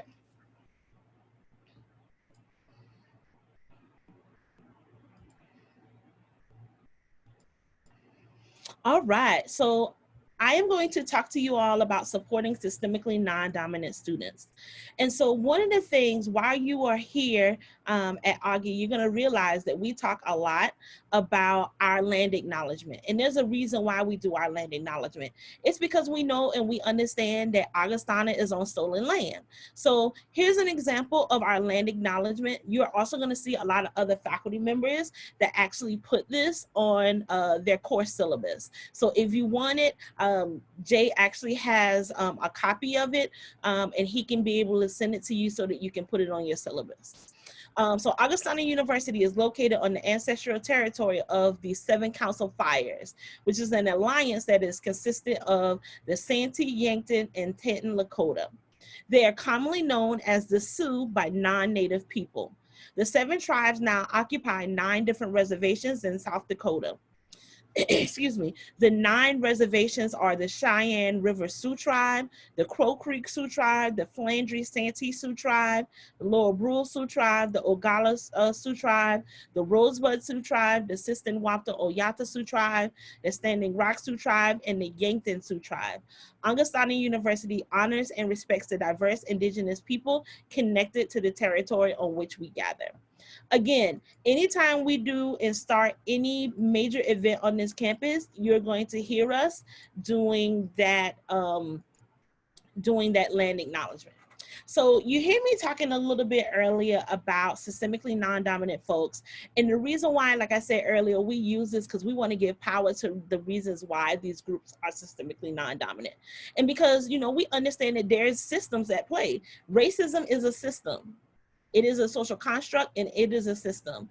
So race is a social construct. My biology professor on here, you know what that means. That means that somebody created race. Race is not something that was ingrained at us. It was created in order, you know, to create categories. And so one of the things that we want people to know is that, you know, race was created, and anything that can be created, there can be room and that can create space for bias. We describe racism as a pervasive system of advantages and disadvantages based on that construct of race being that social construct. So out of that, racism is a system. That system creates privilege. You got to remember, so things were created as categories. So if you have something that's at the top of the category, that means something's going to be created at the bottom of the category. And when you think about it, if I am the person creating these categories, are you not going to put yourself at the top of the category? Here's an example. I use this with students all the time. You can always tell who, when students turn in a paper, who either typed up the paper or who did the most work on the paper. They are not following APA or MLA standards. Their name is going first on the paper. That's what you can see. That system at play. And you can see that privilege. And of course, privilege is a right or an exemption from liability or duty granted as a special benefit or advantage. Like if I want to be the top, there's a reason I want to be at the top, because I want you to see me as the top dog. And so that's where that privilege comes into play. And again, you can't have somebody who's up if you don't have a group that's down. And then that's where that oppression comes in at. And so you have the agent, and what the agent does, the agent discriminates, they oppress, they marginalize, they exploit, and they disenfranchise. And that's what a lot of our systemically non-dominant students have gone through as they've been, you know, a part of our society. And that oppression happens at many different levels. It happens at the individual level, you know, it happens at the interpersonal, you know, with, you know, I know, like, for instance, in the Black culture with light skin versus dark skin, and even the individual level of, like, when you're walking by and you see maybe a person of color, or you judge a lesbian couple that might be kissing in the park, and that oppression that happens, that they don't even feel comfortable in being able to show, you know, their affection for their partner in that space. And then it happens at the institutional level. You know, I tell people all the time, you know, an example of is looking at government and looking at some of the laws that happen, and knowing that, you know, if a person is arrested with the same amount of cocaine versus the same amount of crack, the person with crack is probably going to get a felony. They lose their right to vote. This person, you know, is probably going to be in jail for the rest of their life, as opposed to cocaine. This person might get a misdemeanor, do no time in jail, and have that opportunity to get their record expunged. Why, you ask? Cocaine is seen as a drug of the rich and is seen as more of a dominant community because it's, you know, it's more expensive to buy as opposed to crack cocaine, which is very watered down. It's actually cooked and is seen more in, excuse me, it's seen more in, you know, systemically non-dominant communities. Even if you think about the war on drugs in the 80s, you know, towards marijuana, and now seeing once people, you know, figuring out, oh, well, we can make money off this government-wise, you know, let's sell this, let's make this legal. And that there are people right now for the same amount of money, the same amount of marijuana that's being grown and being sold, you know, in Colorado or Oregon, and they're spending the rest of their lives in jail while they're, you know, people getting rich off it. But those rules have still not changed. You know, again, the war on drugs, and then it's, you know, you think about that horrible campaign that we had, Meth, I'm on it, that South Dakota had, and it was, you know, when it integrated into the dominant homes, oh, well, it's not the war on drugs, we have to save our families. And then when we think about societal and cultural, some of the things that we have to keep in mind and look at. And when we think about societal and cultural oppression, if you ever get a chance, I want you to Google professional hair and unprofessional hair. When you Google professional hair, 95% of the people that you're going to see are white women, white blonde women. And then when you look at unprofessional hair, it's going to be Black women in their natural hair patterns, these beautiful hair patterns. But society is saying, you know, this is unprofessional, this is professional. And that oppression seeps in, and it moves from generation to generation, and from culture to culture. And because of those that oppression, we start to see something happen. Groups feeling exploited, the continual marginalization, feel like they've lost, you know, choice and privacy, powerlessness. We hear a lot of that, especially, well, we probably won't hear a lot about it this year, but, you know, what's the purpose in voting? My voting doesn't matter. Feeling like, you know, they're invisible with cultural imperialism, and then violence. And that violence can happen in two ways. Number one, the oppressed saying, I'm tired of being oppressed. We see this happening right now in Portland. And then we have the oppressor saying, well, I need you to remain oppressed because I need to keep exploiting you, so that I can gain this power and this wealth from you. And we saw that happen with what happened in Charlottesville, Virginia. So that violence can happen in multiple different ways. And even when you think about here at Augie, like, we see that privilege being put out in many different ways. We see class privilege, we see white privilege, we see heterosexual privilege, we see able-bodied privilege.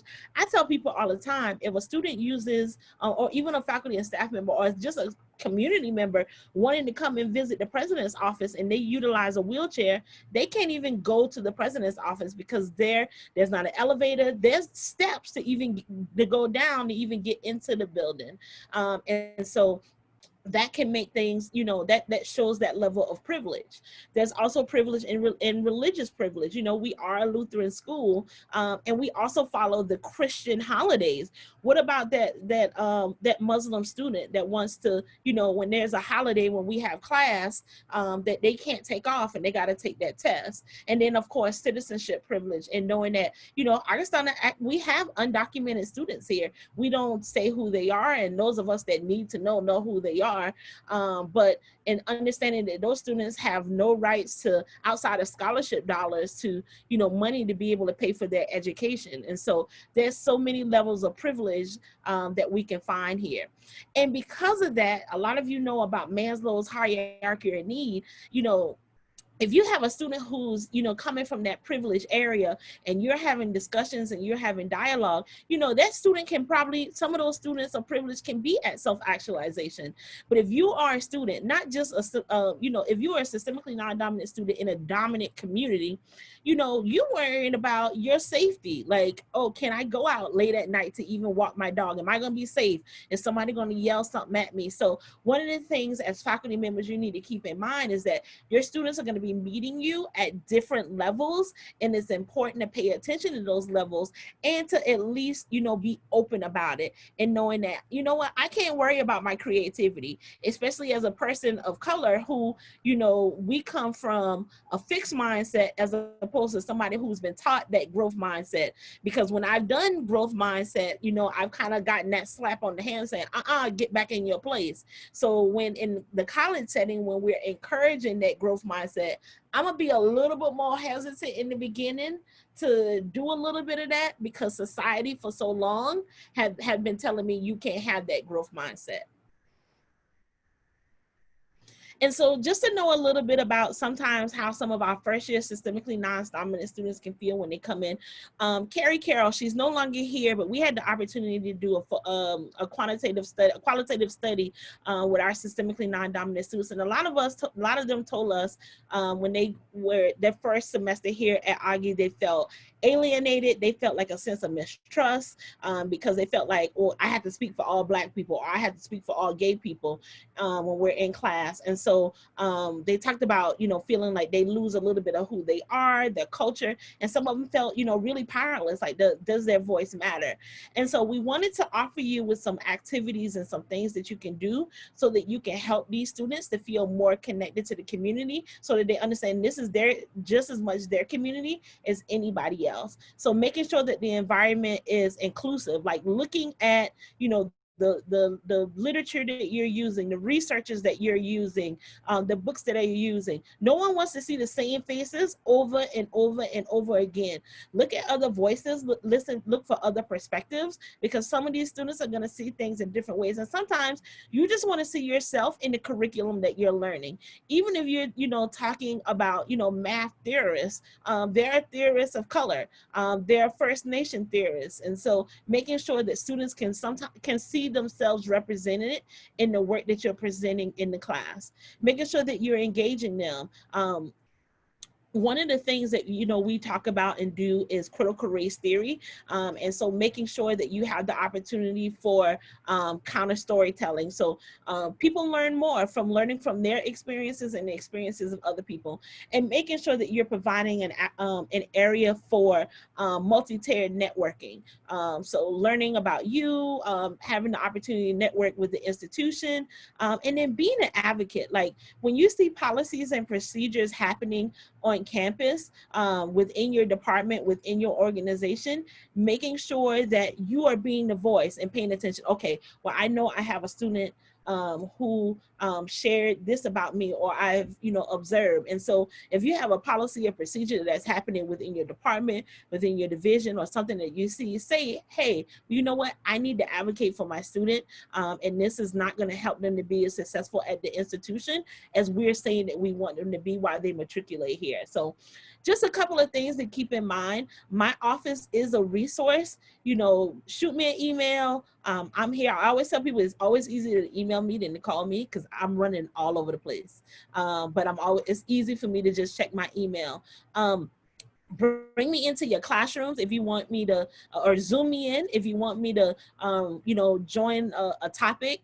You might be reading something, you know, really cool, and it might, you know, deal with many different aspects. So I am more than willing to be a part of that with you.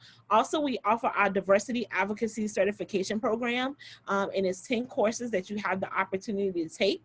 And when you're done with the 10 courses, you will become a certified diversity advocate.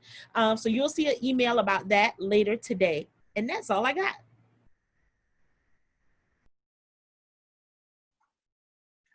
One question that I thought of as you were talking, Willette, is the plans for IDI this fall.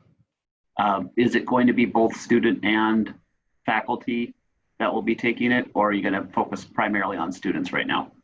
Oh, anybody can take the IDI, especially as it is a part of the certification plan. So if you say you want to take it, like I say, it's a part of it. You can just email me and say, hey, Willette, I want to take the IDI. The IDI is the Intercultural Development Inventory, and it lets you know where you are interculturally. So are you in denial?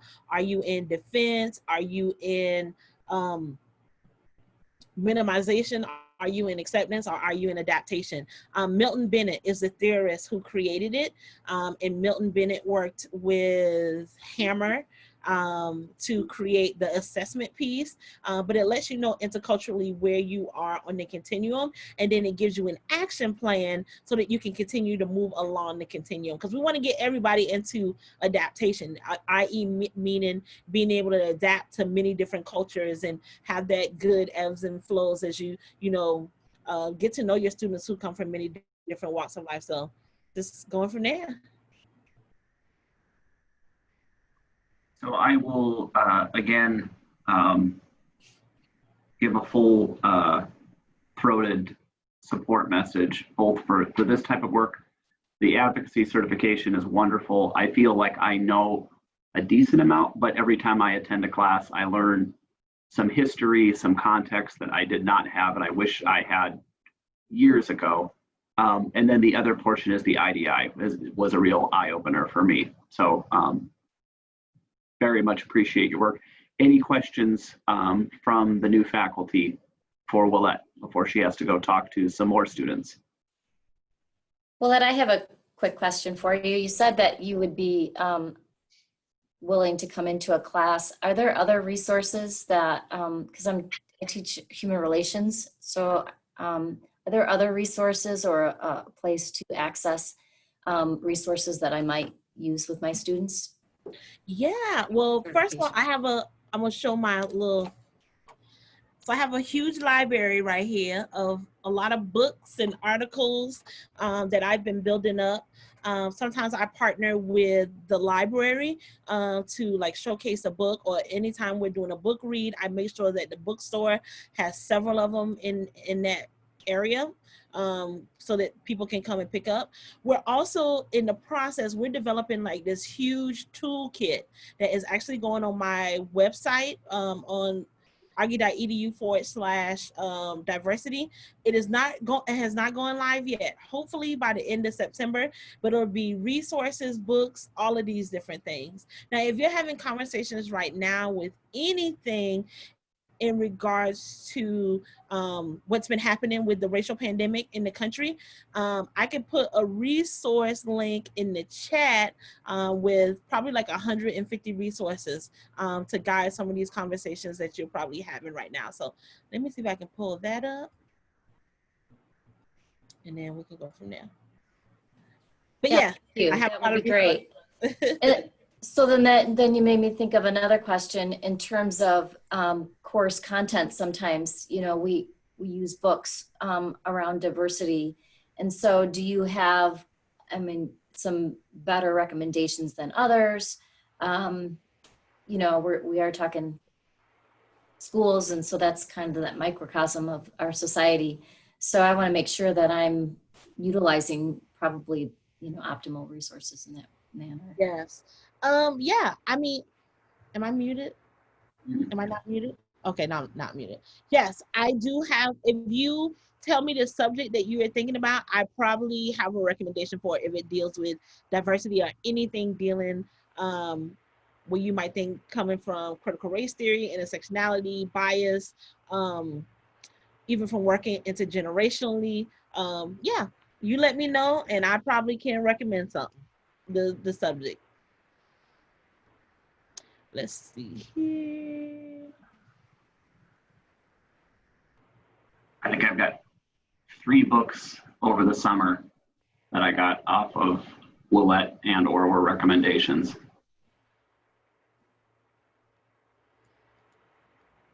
Yes, our book read for this fall is going to be How to Be an Anti-Racist. The book is already downstairs in the bookstore, but you'll be seeing that email, like I said, later today. So excited to read that book. In the fall, we did, it did not do it. Did you ever hear back from him? I have not. Well, first of all, we cannot afford him, okay? He's about $30,000. Let's see, copy link address. Yeah, he's pretty expensive. I reached out and I didn't hear back, and I thought, well, that might be an indication that I can't, or we can't afford him, but But if we can do it, it would be wonderful. I just yesterday talked to George Floyd's uncle, so I'm Oh trying yeah, Yeah. So we'll see. So I just added a link with a whole bunch of resources that you can use. I mean, it is full of things. And even for you that might have children, it has conversations and articles for talking to your children about race. So use them. I'm here. Let me know. Excellent. So ironically, Willette is going to meet with the Journey Scholars Group. She's in the middle of meeting with them. And so that might be a good conversation topic for us in the coming months, but probably not for today. Yes, they get ready around campus and do a scavenger hunt. So. Oh, good deal. Did you send them to my office for all the fun that they can have up here? They are coming over there. Oh, they are. They are coming. Okay. All right. Bye. Bye, Willette. All right, I'm gonna pause recording and we will pick up in 10 minutes. Just signify you're back by turning your video back on, okay? See you in 10.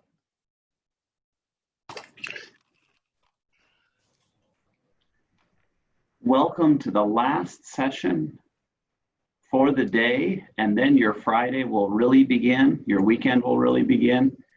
I am pleased to be joined by our library folks who are just fantastic. My wife gives me a hard time because one of the things I tell her is that your life gets better the more librarians you know, because they just know where things are and they know how to get things and they know based on your taste what are good things to recommend to you. So, so love to have them here. We are doing kind of a different type of introduction for new faculty orientation. The theme is food today. So as we do our introductions, it's name, office, and then the restaurant that you would like to eat at tonight, if you could be anywhere this evening. So I will start. Jake Hall, Provost's office.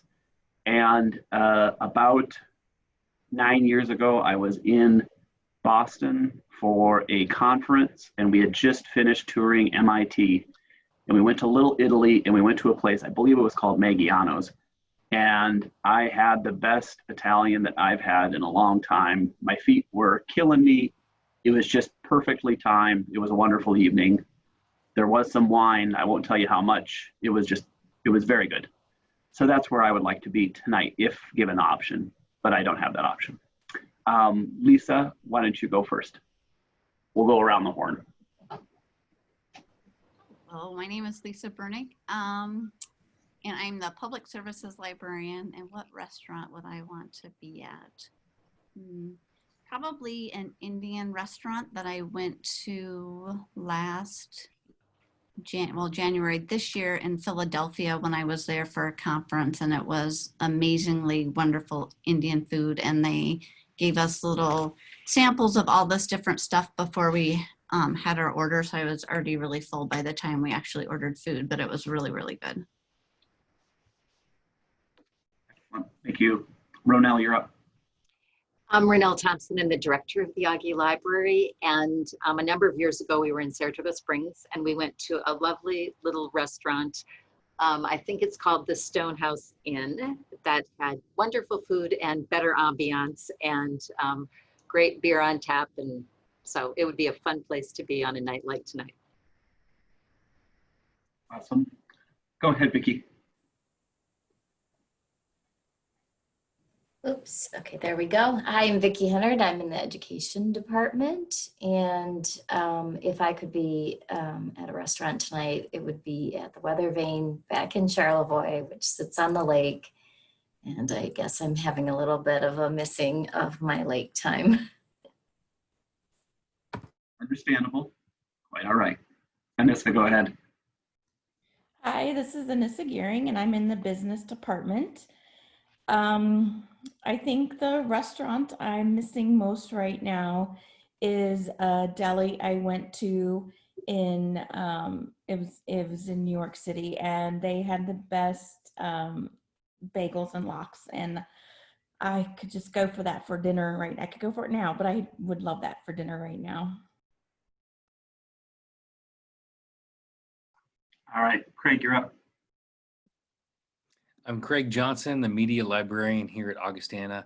And my favorite place in Sioux Falls is called MB Haskett's downtown. And they're known for their breakfast food, crepes and croque madame, which is a fancy term for saying an egg over ham and bread. So. Don't you love it when they make it sound so much more fancy? You have to put your pinky up when you order then. Krista, go ahead. Can everyone hear me okay? I'm testing out my new microphone. Good. So the restaurant that I missed the most, it was a local slow food place in Eastern Washington where we lived before moving to Sioux Falls, and it's actually closed, so there's no way I could eat there, but it was situated in an old farmhouse that overlooked the valley, and they had outrageous food like morel crackers, and they made turducken from scratch, and just I have a lot of great memories there. So I also could talk about food for a long time, so I'll just leave it there. That's why we have a whole day devoted to it. Marty, go ahead.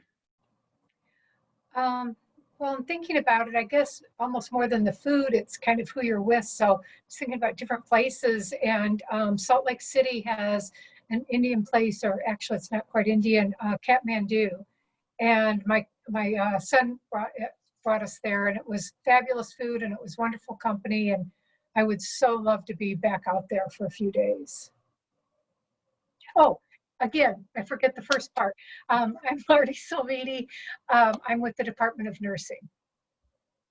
You'd think by this point I'd have it down. It's all right. That's why it's Friday. Anna, go ahead. I'm also trying out my new microphone, so hopefully everybody can hear me. Yes. I'm Anna Olivier. I'm the cataloger here at the library, and eating is one of my favorite things, I confess. So it's hard to pick just one, but I have relatives that live in Kansas City, and I've been missing some good old Kansas City barbecue lately. So I'd probably go to Joe's Barbecue in downtown Kansas City. Awesome. Tanya, go ahead. Hi, everyone. Can you hear me? Hear the it's a test. Hear the interpreter. I'm in the education department and teach ASL interpreting. I had a childhood friend, a deaf individual as well, who owns a Neapolitan pizza place. It is in San Francisco, and so kind of a fusion pizza place. So if I could, I would go there. And everyone signs, all the servers, all the staff, everyone. It's a full deaf employed restaurant. It's a great place.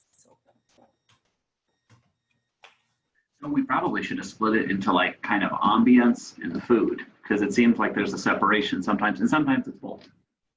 Andrea, go ahead. Hi, I'm Andrea Miro from the physical therapy department. And I would say my restaurant that I'd like to go back to was a place that we stumbled upon in New York City before seeing a Broadway show. And Jay, you won't like this, but it had the best sushi and sashimi. And it was just a place that we, were just really hungry. It was because we were so hungry for the show, but it was just fantastic. A sushi and sashimi platter. So we could find that place again. Been dreaming about it ever since. Go ahead, Kevin. Hello, everyone. I'm Kevin Natkunda, and I'm in the biology. I think my favorite restaurant is Indian Palace. It's in Ames because I like Indian food. And my favorite dish there is fried goat meat. Sounds very good. Miss Ashley, here next.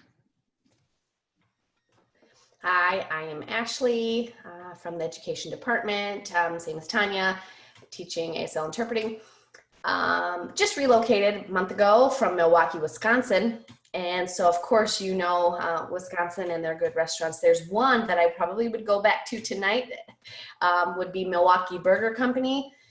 They have the best burgers, curds, good old size curds. They're fantastic. They fill you up, that's for sure.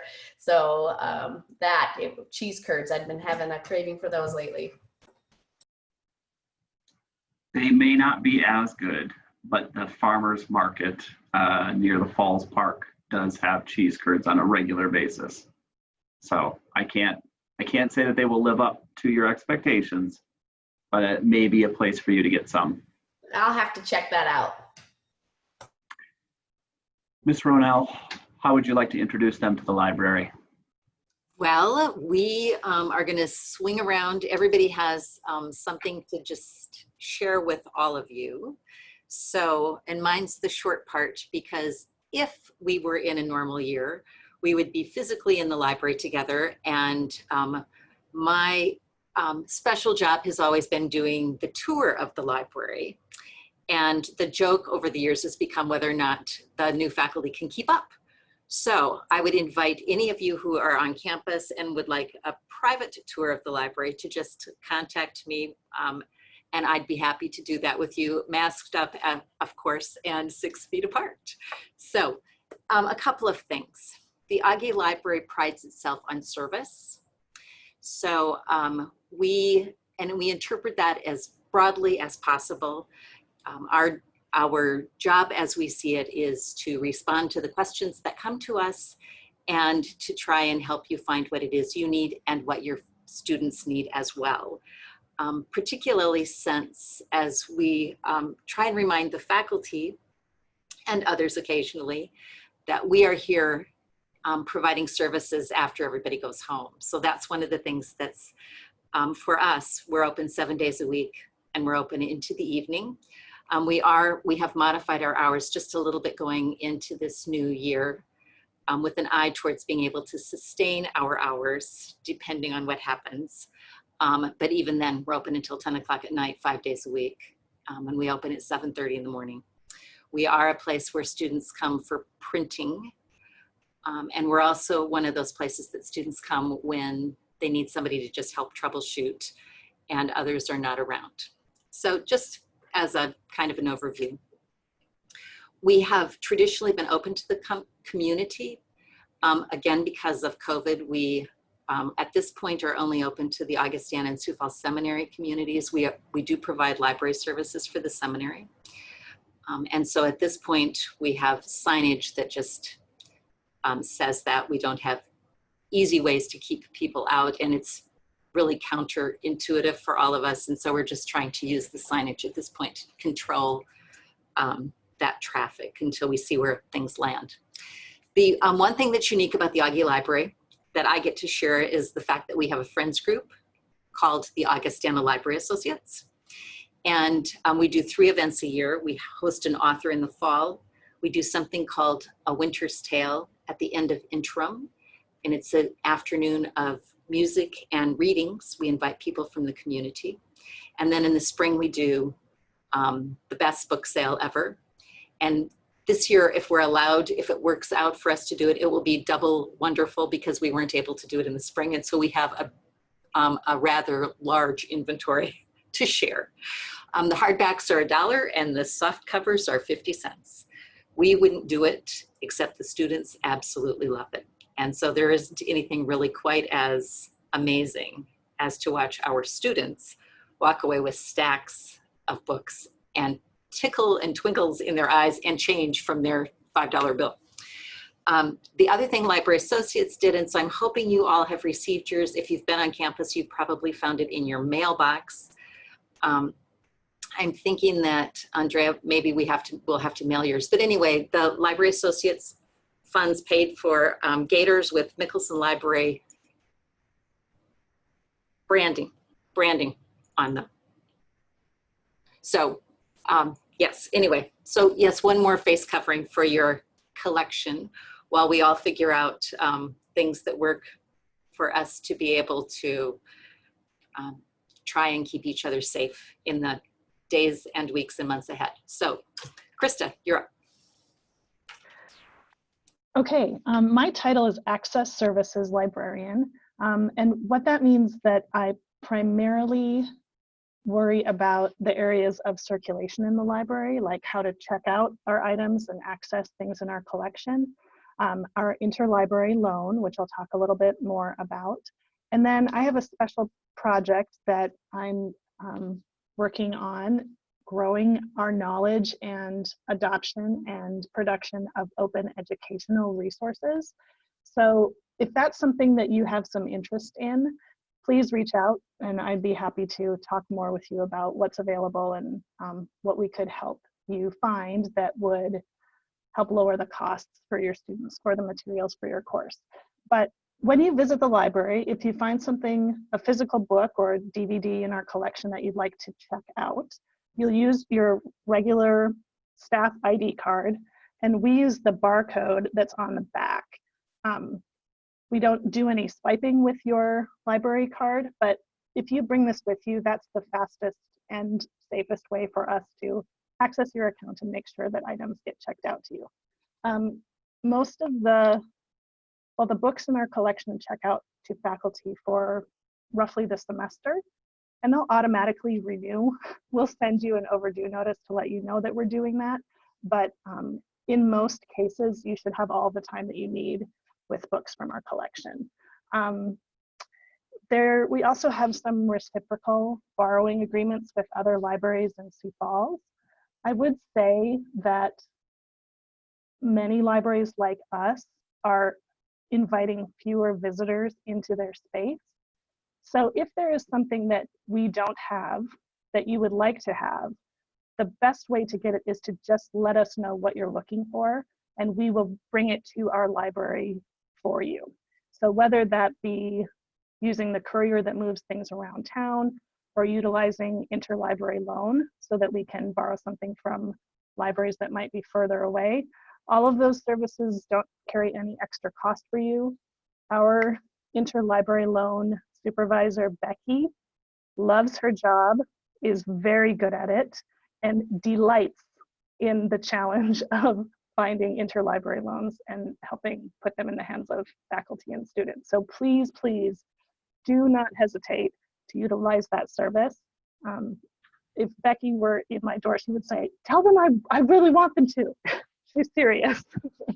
So if you, anything, whether it's a book or an article, if there's something that you would like to have and you're having trouble finding it, just please reach out and let us know.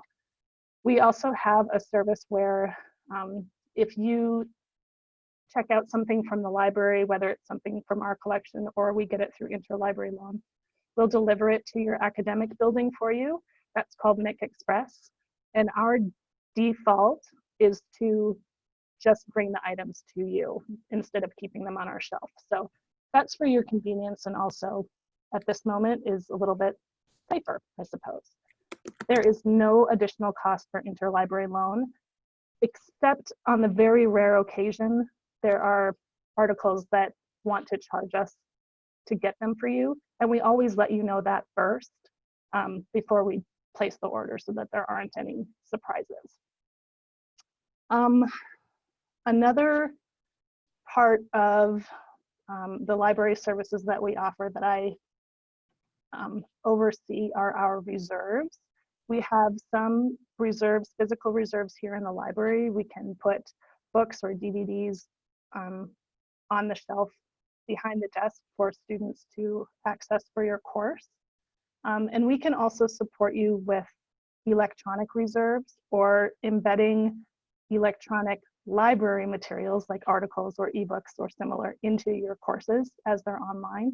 So while each of the librarians have specific departments that we are liaisons with, all of us are well versed in those tasks and are very happy to help. So the departments that I'm a liaison to are English and Journalism, Government and International Affairs, History, Philosophy and Classics, Theater, and then I'm the liaison for the Sioux Falls Seminary. So I don't know that any of you are in those departments, but to me it doesn't matter. If you come in with a question or need help, I'm happy to help, and I know that my colleagues are as well. I think I covered everything on my list. Do any of you have questions for me?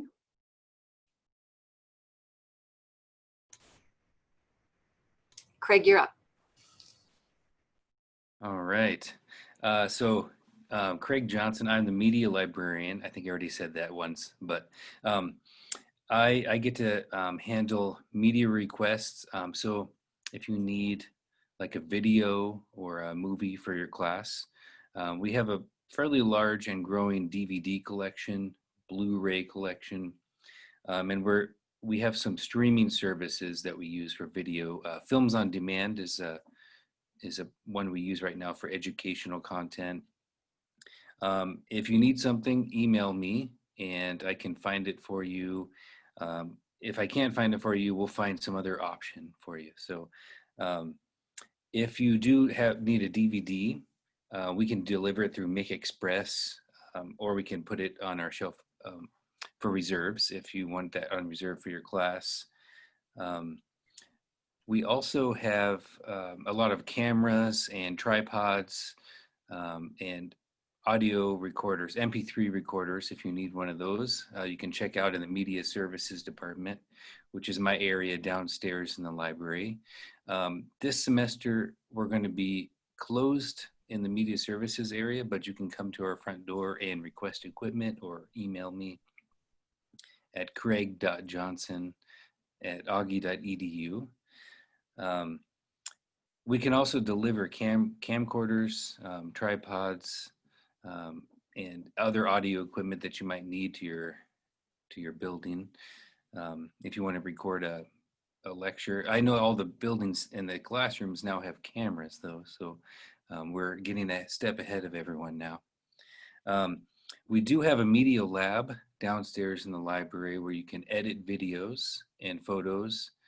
The students can book the lab for 3 hours at a time. They can book an editing bay.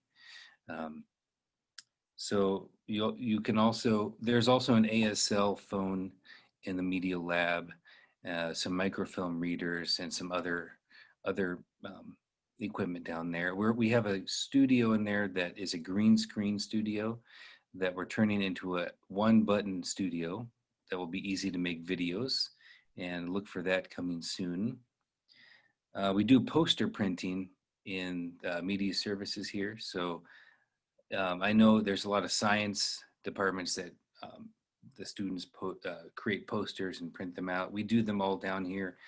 There's a cost to that, $5 a square foot, I believe it is, and we just charge back to the departments usually. So, and then we do have, I'm a liaison to communications, nursing, exercise science, DPT, the Doctor of Physical Therapy, and then international students. And there's probably something I'm missing too. But if you need help with something, you can always ask me. I've been helping a lot of professors come up with ideas for podcast and video projects for their students. So if you need any, if you want to just chat about ideas, you can call me too. So, and I also help set up Zoom accounts. I think I've talked to Tanya already about a Zoom account. And then also Screencast-O-Matic. We can set up an account for you to create video tutorials for your class. So that's everything on my list. Anne? All right. Well, as my official title is cataloger, which basically means my job duties are making sure that our collections, maintaining our collections, managing our collections, making sure that everything we have in the library shows up in our catalog so you all can find it and know that it's here and in the right place. Another role that I play is the government document coordinator. The library is part of the Federal Depository Program, which means that we get a certain amount of government documents that are published by the Government Publishing Office every year. We are selective depository, which means we don't receive everything, but we can pick and choose what we'd like to have here, and we do so to correspond with Augie's programs and areas of study. There's so much information, government information is freely available online, but there's so much it can kind of be overwhelming. So on our website, there is a link to a research guide that kind of helps walk through different agencies and departments. But if there's a report you're looking for, or specific statistics, or anything that's out there that you'd like to find, please let me know and I'd be happy to help explore how we can get it for you. In addition to our physical collections we have in the library, we also have a digital archive, some digital collections. In conjunction with the Center for Western Studies, we maintain the digital archive known as Northern Plains Peoples and Places, or NP3 for short, and it includes the Center's Digital Research Archive collection, and then we contribute all the past issues and archives of the Augustana yearbooks, the Augustana historical books, the Mirror newspaper. We go all the way back to the very first issue. So if you're looking for some background information about Augie or something that happened in the past, that's a great place to start. There's a link to it on our website. We also have created a collection called Augustana Landmarks. So if you're interested about the building you're teaching in, or wondering what's up with the statue you walk by every day on your way to class, that's a good place to start. And there's just some basic information about these different buildings and statues. So it was a fun project to do. We also like to show off our research that's going on at Augustana. So there's a collection for faculty research. So if there's something you publish, we'd be happy to share it there. If it's a book, we can link to it. If it's an article, we can, and have it in our database, we can link to the full text. It's just a lot of fun seeing what you all are up to. So feel free to pass along any publication information to us and we'd be happy to add it. And in addition, we also have a place for student research to show that off. Every year there's a student research symposium, and I've been lucky enough to be on the committee for the past few years. And it's just a great event to see what the students have been working on all year. They get so excited to show off what they've been doing. So that type of research, if you're doing some sort of departmental research that your students have to do, we're happy to showcase that on our website as well. And they can submit it themselves. There's a form at the NP3 website that they can go through, or you can just email me and we can coordinate that and get that up there. And finally, much like Krista, I have a special project too, but mine deals with linked data and Wikipedia and how to kind of connect Wikipedia with academic research and things that are available online. So I actually received the Grant Scout Award last year for this idea, and so I'm looking for ways to incorporate it this year. So there's things I'd like to do within our library that we can do to make Augustana have a bigger presence on Wikipedia and figure out how to get better data out there. But I've also been reading some interesting things about how professors are having students do Wikipedia projects kind of in lieu of different research papers or something, because we found that it's similar skills are learned when having to create this whole article and focusing on different ways to improve the information that's on the web. So if you're interested at all in any of that, I'd love to chat with you. If you have any ideas, let me know. And I think I went through my list. Oh, I didn't, I forgot who I'm a liaison to. I have to look at my notes so I don't forget anybody. So I'm a liaison to counting, art, anthropology, business administration, computer science, economics, mathematics, modern foreign languages, music, and physics.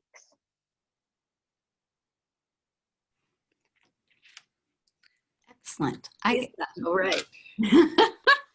As I said, my name is Lisa Brunick, and my title is Public Services Librarian. it just, like everybody else, means we do lots of different things. So I coordinate our instruction program, but I have the best colleagues in the world. So Craig and Krista and Anna also participate in that program. And so we are happy to come to your class and do presentations about the library resources that are available, talking to students about evaluating information, about the production of information and the information cycle. And what we really love is when we have a chance to come more than once and work with you to scaffold your research assignments, so students have time to focus on one piece of the research process at a time and then see how they progress through that. So we all have gotten the special mics that you guys have to teach in the classroom. So normally we would have you come to our classroom so the students could be in the library, but this year we will be visiting your classroom because it's already socially distanced. The QR code system is already in place. And so we have our microphones so we can do that safely, but we are also willing to do that on Zoom. So if that would work better for you, we're happy to accommodate you that way as well. And really our goal with information literacy is for students to, understand when they have an information need, which we have to push them a little bit to think about. You will have these needs besides when you get assignments in classes. There are times you need information, where they might go to find that information, how to evaluate that information, how they might share that information so that they can be a productive member of their communities. So like my big picture, big dream is not that students leave thinking I'm the best researcher using CINAHL or Business Source Premier, any particular database that we have, but I know the value of libraries and I understand the role of information in our society. Beyond instruction, I organize the library's website. So Jay, is it okay if I share my screen? Do I have power? You do have power. Excellent. Okay, so do you see the library website on your screen? Yes, okay, good. Because one time I did this and I wasn't really sharing my screen, so people just got to see the side of my head talking. So this is the library website, library.augie.edu. One of the things that my colleagues have mentioned is our research guides. So we have a quick search box here to search our collection, but if you go to the research guides, we've created a subject guide for each of the departments on campus. So if students or if you just want to see an overview of what general resources we might have for your area, you can select that and take a look at these sources. Whenever you or your students are off campus, you'll be asked to log into our proxy server, and you just use your Augustana credentials for that. So your username and password that you use to get into My Augie or into your email to access those from off campus. But when you're here, it knows that you're from Augustana and that you have access to those databases. And we try to make sure that our services are available in multiple places. So you'll see a link here for interlibrary loan. We also offer chat reference. So during the school year, we usually do that from about 10 a.m. until 10 p.m. Maybe use a couple of breaks for supper or lunch. So when we're staffing that, you'll see the chat box here. Otherwise, there's a link to our general email and our phone number to call if you need assistance. We also, when we visit classes, we're happy to create specific research guides for your class. So I'm take a look at an English one here quickly. And so based on the assignment that these students are doing, pulling together the best resources for them to use. So even a smaller subset than what might be available on the English page. And then we also have some topic guides. So this is where you can find the guide to open educational resources that Krista mentioned, government information that Anna mentioned, and there's a link for media services so you can learn more about them as well. We are also happy to support integrating the library into Moodle or into Canvas. And I work as a support admin for that for Sharon Gray. So I can certainly help you out with those, or if you have questions on that. As Krista mentioned, we can integrate some of our library resources. We have ways that we can integrate a research guide into your course so the students find it right there when they're in their Canvas or Moodle course. Let's see, what else?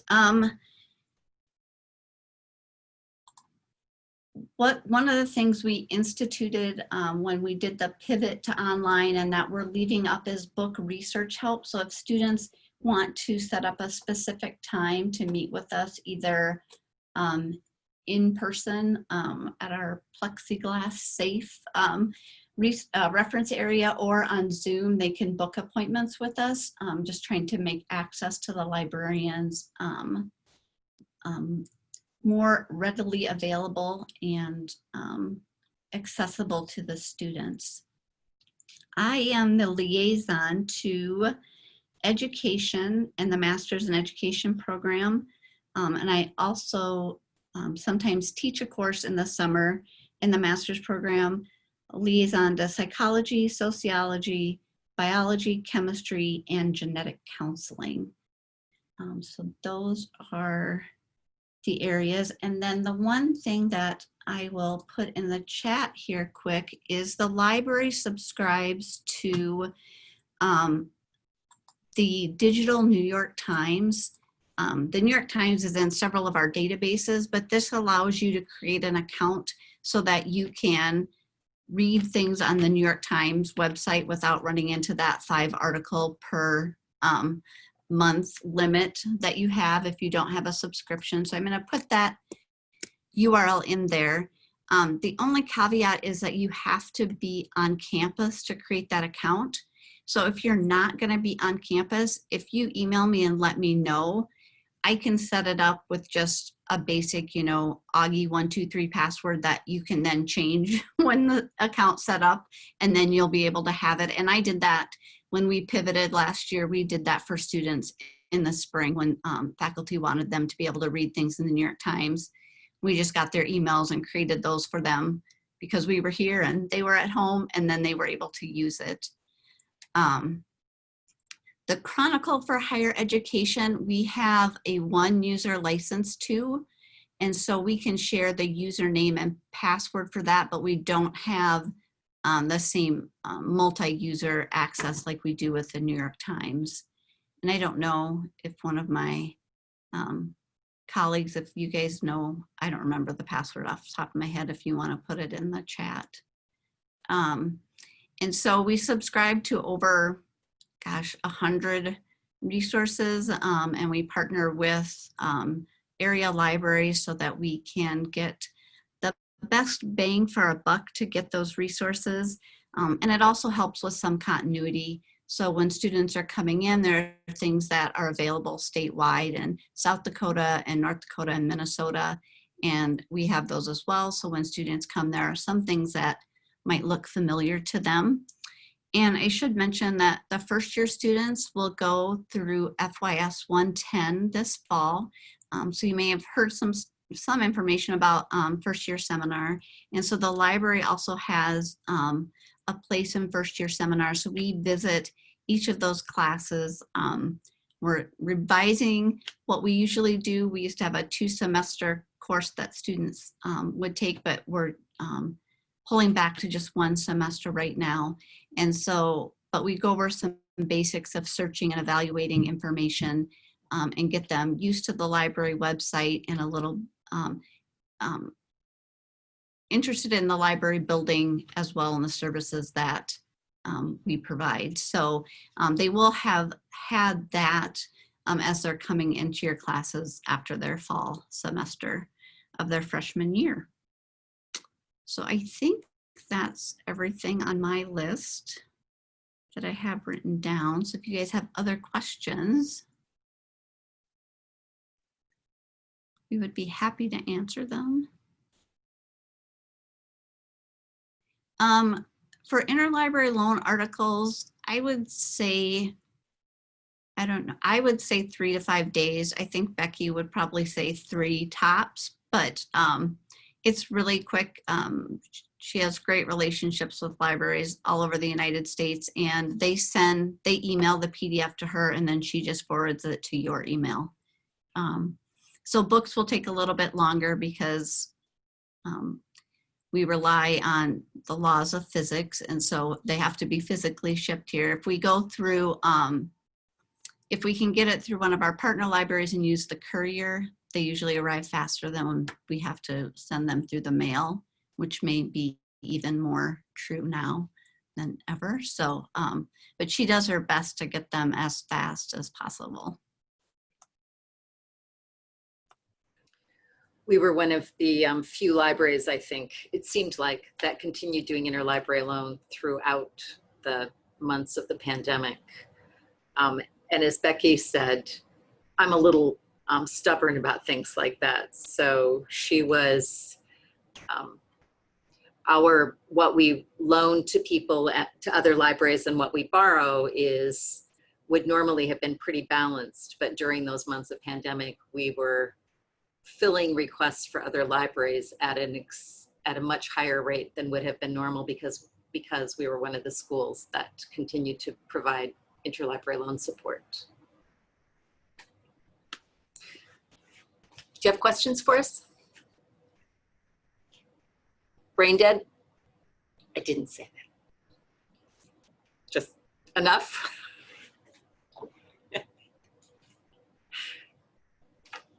I think they just want more Zoom sessions is what they really want. Really, I can only imagine. I can only imagine. Thank you all. We look forward to seeing you in the building if you venture out and about. All right. Thank you very much, library folks. You guys are wonderful. Love to see you. New faculty, I'll stick around for a couple of moments if there's something that you want to chat about. Otherwise, I will see you next week on some in person, and then the rest of you on the Zoom later in the evening. So have a great weekend. I'll send out this video as soon as it's done processing.